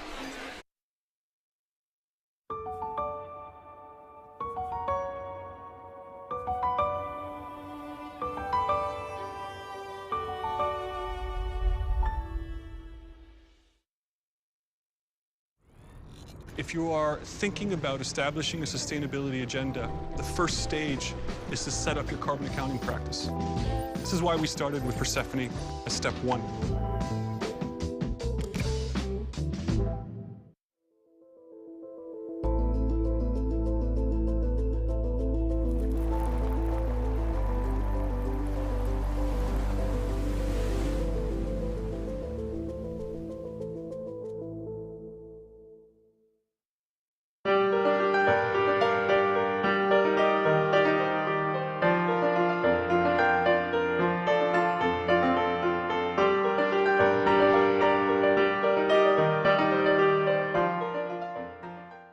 How do we protect what is vital to life in an ever-changing world? At Ecolab, we partner to make the world cleaner, safer, and healthier, helping customers succeed while protecting people and the resources vital to life. Together with our customers, we help prevent the spread of pathogens and safeguard the sustainability of our future. to create communities where people are healthy, our planet is respected, and businesses can thrive. For the past 100 years and for generations to come, at Ecolab, we are protecting what's vital.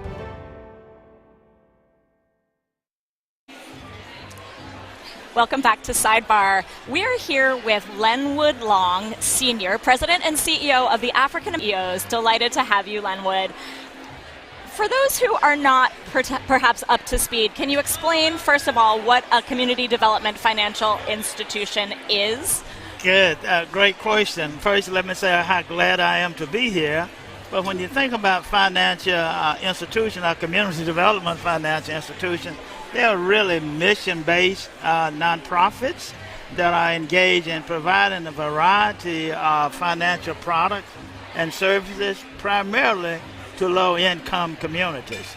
And so they can be in the form of small business loans, housing, commercial real estate, even in some cases healthy food to address those areas and those communities that suffer from food deserts.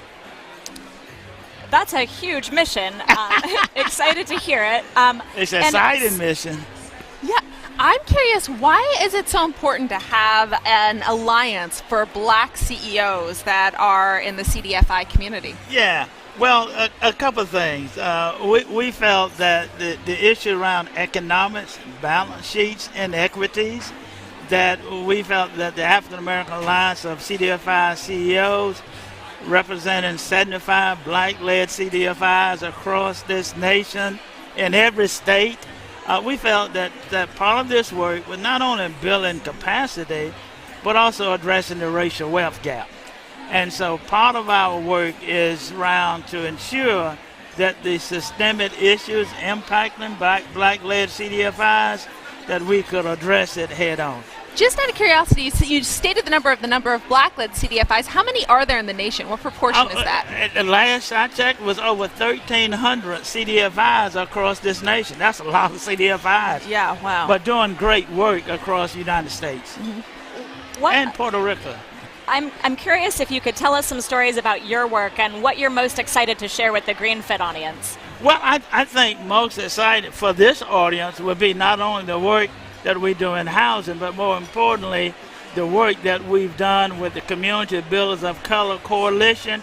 Very excited to address the Greenhouse Gas Reduction Fund, to ensure that BIPOC-led communities are not overlooked, and we are extremely excited and elated that we have 18 national BIPOC-led organizations to begin environmental and climate issues that have bypassed BIPOC communities. And so this is exciting for us. Can you give us an example of how some of those greenhouse gas reduction funds have been used in like a specific community, or some sort of something that we can sort of like sink our teeth into? Well, how that works? The Greenhouse Gas Reduction Fund has not been funded yet, so we are anticipating. But in terms of examples of the things that members have been doing, they've been retrofitting houses, been doing HVAC systems, and looking at ways in which they can make this economy greener, as well as communities safer. Because many times when we think about the greenhouse gas, climate, and environment, we think about the economy, right? But for low-income communities, it's also a health portion to that. And so there are a number of things that our members are doing to address not only the economy, but also the health. Yeah. I'm curious if you can give us some examples about your work in housing. It sounds like there's a lot of intersections between the way housing and health and greenhouse gases come together. Can you talk more about that? Oh, sure. Well, so some of our work in housing has been mostly around affordable housing, ranging from retrofitting to rehabilitation to new homes for first-time home buyers, but more importantly, making sure that those homes are energy efficient, that they meet all the standards that would qualify. But more importantly, when you begin to think about individuals who are needing homes in low and moderate income communities, that you have organizations like CDFIs working to help and to ensure that if down payment assistance, for example, is lacking, that they have resources to do that. It's really exciting work, and we're so glad to have you. We've been talking to Len Wood-Long, who is the president and CEO of the African American Alliance of CDFI CEOs. Thank you so much, Len Wood. Thank you. Enjoyed it. The financial industry's largest emissions impact comes from financed emissions, a category that is notoriously difficult to measure. Rely on the only solution designed for complex corporations and financial service companies like Blackstone seeking to measure and manage the carbon footprint of their portfolios.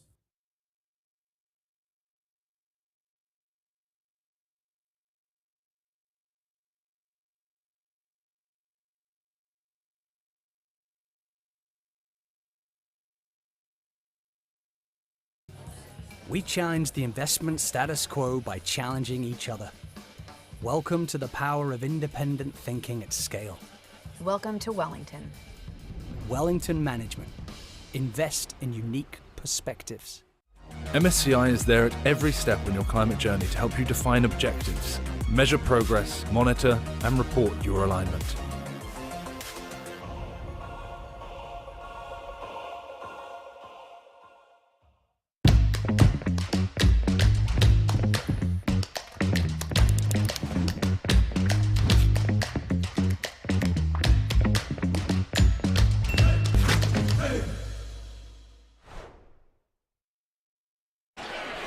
Welcome back to Sidebar. We're delighted to have with us Sharan Munasinghe. He is an associate of Green Hydrogen Catapult at RMI. Okay, Sharan, could you, first of all, size up for us the decarbonization potential of green hydrogen? Well, first of all, thank you for having me, and this all sounds surreal. Before I jump into your question, just wanted to say how appreciative I am of this opportunity, and I really want to thank GreenBiz. I guess, my parents would have never imagined to see me on a stage here in the US when they first moved from Sri Lanka to Italy, and so it's been a tremendous opportunity to be here. Now, let's talk about green hydrogen. At RMI, which is a leading think tank accelerating decarbonization through market-based change, we look at green hydrogen as a solution for hard-to-abate sectors. We focus specifically on two streams: heavy industry, so like steel, ammonia production, and also long-haul transportation. And that means maritime shipping, that means trucking, and aviation. So that's what we do, and we're trying to accelerate projects all across the world. So we hear a lot about green hydrogen. I work primarily in energy. People talk about green hydrogen all the time. And then I also know there's some debate about what qualifies as green hydrogen. This is becoming more of an issue right now as the U.S. Treasury is considering what counts as green hydrogen and therefore what would count as part of the Inflation Reduction Act. So can you describe what is green hydrogen? Yeah. So when we talk about hydrogen, you probably heard the entire rainbow from blue, green, pink, but what comes with the assumption of green is that in order to produce hydrogen, we use renewable electricity from solar and wind, and we use it to power electrolyzers, which are a machine that splits the water and produce as a byproduct oxygen, but also hydrogen. And in terms of certification, I think a better way to calculate if a product is carbon intensive is actually measuring what's the emissions of all these production streams. I think colors are misleading, and we should rather focus on carbon intensiveness of production pathways. That sounds so logical. Despite all of the excitement about green hydrogen, and we hear a lot about it right now, it's obviously going to be a bit of a technological feat to really pull it off. Can you talk about some of the barriers? Well, of course, this is a growing market to begin with. Number one, yes, hydrogen is here. Of course, Texas is one of the leading world producers right now, but it needs to be decarbonized. The problem is, how do we scale up hydrogen and make it clean, right? And that really we really have to face significant barriers when it comes to that. It's a matter of creating a market, and that comes with regulations, that comes with investments in the space. I would say in terms of overcoming and clearing up hurdles, we should really have public and private sector working together. We've already seen with IRA a huge increase in hydrogen investments. The US is the best place to invest, and I think if we work up together these hurdles, we can drive decarbonization through hydrogen. You just mentioned that more investment is flowing into the space. I understand under the IRA, there's $100 billion earmarked for tax incentives for organizations that are producing green hydrogen. Absolutely. If investors are interested in getting involved, what ways can they be helping move this market forward and take advantage of those tax credits? I think we have to be clearer on what the DOE and what other organizations are offering. There is, in some sense, not from a developer's perspective, but from the other actors in the economy, a sense of risk whenever it comes to investing hydrogen. And what we do as an organization at RMI is trying to de-risk that by supporting projects, but also helping de-risk the notion of investing in hydrogen by talking with other stakeholders. It's been so wonderful to talk with you. We've been with Sharan Munasinghe of RMI. Thank you.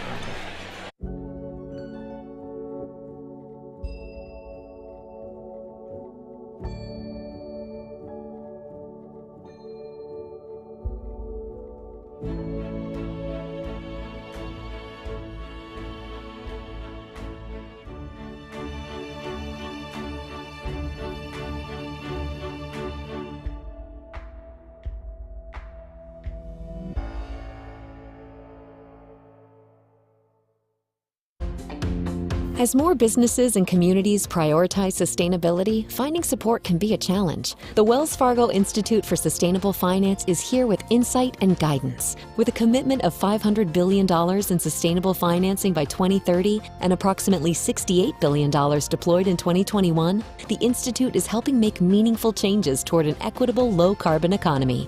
Learn more at wellsfargo.com/sustainability.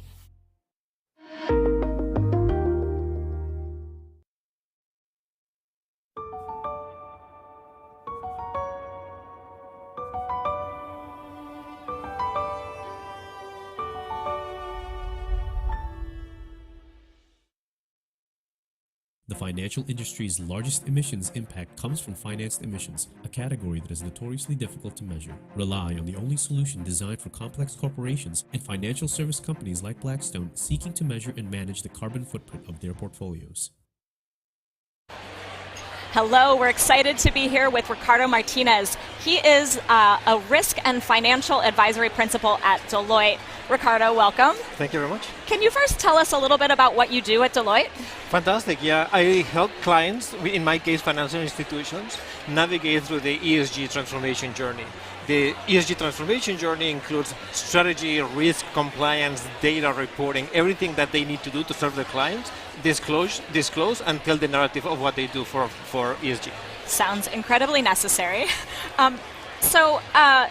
We want to talk to you a little bit today about natural capital and the pain points and the opportunities that you're hearing from your clients, particularly in that space. Fantastic. Natural capital is so exciting because I think we've been focusing on so many other topics. Climate, I work in the risk management space. Natural capital has been evolving, and the concepts of nature and biodiversity have been more front and center across all my clients. It's not only the TCFD, it's now the TNFD, the N standing for nature.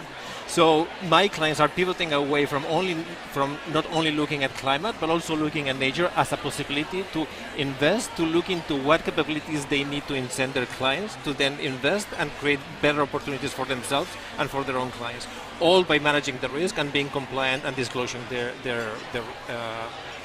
journey. I want to talk a little bit more about the CSRD, which is the Corporate Sustainability Reporting Directive. I'm trying to learn all my acronyms here. So how will it create incentives for corporations to be taking action? So the CSRD is similar to some of the other disclosures, it's about reporting, it's about being transparent. And that creates opportunities. We have a saying that if you don't tell your story, somebody else will. CSRD allows the clients and the companies to tell their own story and pivot on what those capabilities are that they're actually working on that are creating value. CSRD is an encompassing regulation emanating in Europe. It applies to all public companies or companies above certain size. And they're getting to a point where they're playing off each other and understanding what is relevant, what is important, and what their stakeholders and shareholders will want to hear. With that, it creates also business opportunities, because as you identify where your clients and what your stakeholders are expecting from you, you can think about what can I present to the client and what capabilities do I need to finance to create those opportunities.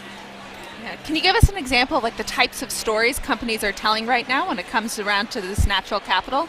Fantastic. So link the two topics, natural capital and CSRD. CSRD is about disclosing, it's about reporting, it's about finding those natural elements that you have been financing and bring it to your clients and share. See, we're not only about climate, we're not only about the social side of ESG, we're also finding opportunities in natural capital, in biodiversity, financing those companies that have the best technologies that are bringing them to market, and you can link CSRD, natural capital, present your story as a success.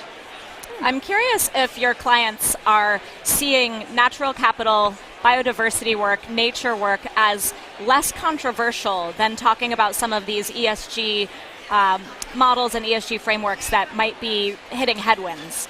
It clearly helps that they have navigated through the climate story because people are used to that narrative already.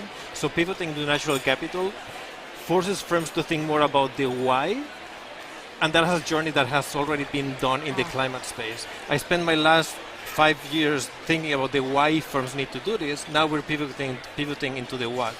Now we're thinking about the why in nature and biodiversity. Why do we need to focus about it? But having gone through TCFD and having gone through climate has certainly paved the way to think about nature and biodiversity. It's really exciting. I'm curious, in the minute we have left, can you give us a sense of what you're watching in this space over the next year? And across ESG, we're focusing on the environmental side with nature, biodiversity, climate. On the social side, I think we're looking at an angle that is slightly different and may sound a little bit outdated with human rights.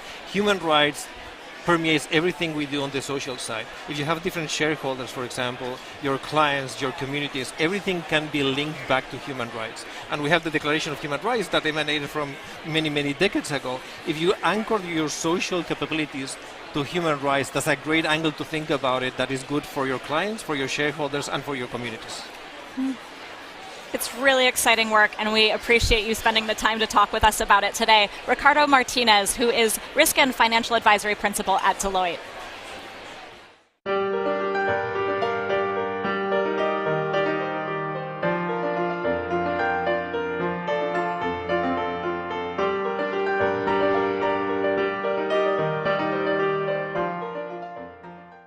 How do we protect what is vital to life in an ever-changing world? At Ecolab, we partner to make the world cleaner, safer, and healthier, helping customers succeed while protecting people and the resources vital to life. Together with our customers, we help prevent the spread of pathogens and safeguard the sustainability of our future.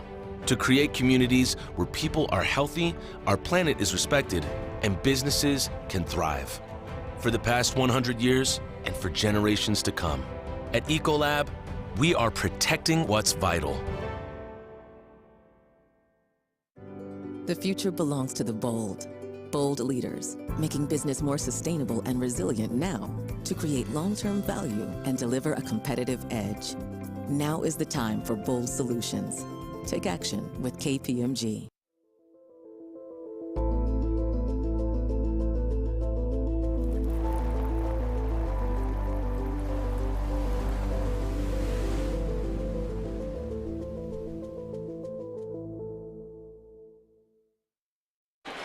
And that is the end of our Sidebar program and the keynotes generally here for GreenFin 23. What an astounding program. And the great thing for us is that while the keynotes are over, we still have another half day today and half day tomorrow of breakout program. Really exciting stuff coming up. I'm going to put in a plug for those who might be here in Boston or joining us tomorrow for a session I'm moderating on a new era of disclosure. So excited about that. We'll be hearing a little bit more about the really exciting new ISSB guidance that came out on Monday. So yeah, we'll be getting into some alphabet soup trivia as well, so that's going to be a highlight. I'd be so bad at that trivia. I'm really looking forward to the sessions on incentives and investments this afternoon, which will be moderated by Stephen Lacey, and I just absolutely love podcasts generally, and I think Stephen Lacey, he's the one that does the Catalyst podcast and also does Carbon Copy, and it's just, I think, does amazing journalism when it comes to climate change and podcasts. So I'm looking forward to seeing how he does and how he navigates that session. It's fun, again, to be part of this melting pot of sustainability and energy and finance people who really I think want to talk to each other. And so you walk into GreenFin and you see a pretty buttoned up crowd. It's a lot of blazers, it's a lot of ties, a lot more than we typically see in corporate sustainability anyway. And then actually it turns out that we're all really excited about being here and connecting with each other. It's been a really awesome couple of days so far. These events are a lot of work, Sarah. Yeah, they are. It's and then it's over so soon. We're so grateful to everyone for joining us and for being a part of it. And any last words for our crowd watching at home? Oh, not really, to be honest. I'm just so excited about getting to the rest of the sessions this afternoon, and completely agree that these go by so quickly for the amount of work it actually takes to get here. So looking forward to having the conversations keep going. How about you? I would say if you're watching this live stream from your office, if you're watching from your home office, let's all take the advice from on stage and feel emboldened to go out and make a big change in the year to come. Thanks for joining us. Until next time, I'm Sarah Golden, VP of Energy at GreenBiz. I'm Dylan Siegler, SVP of Corporate Sustainability at GreenBiz.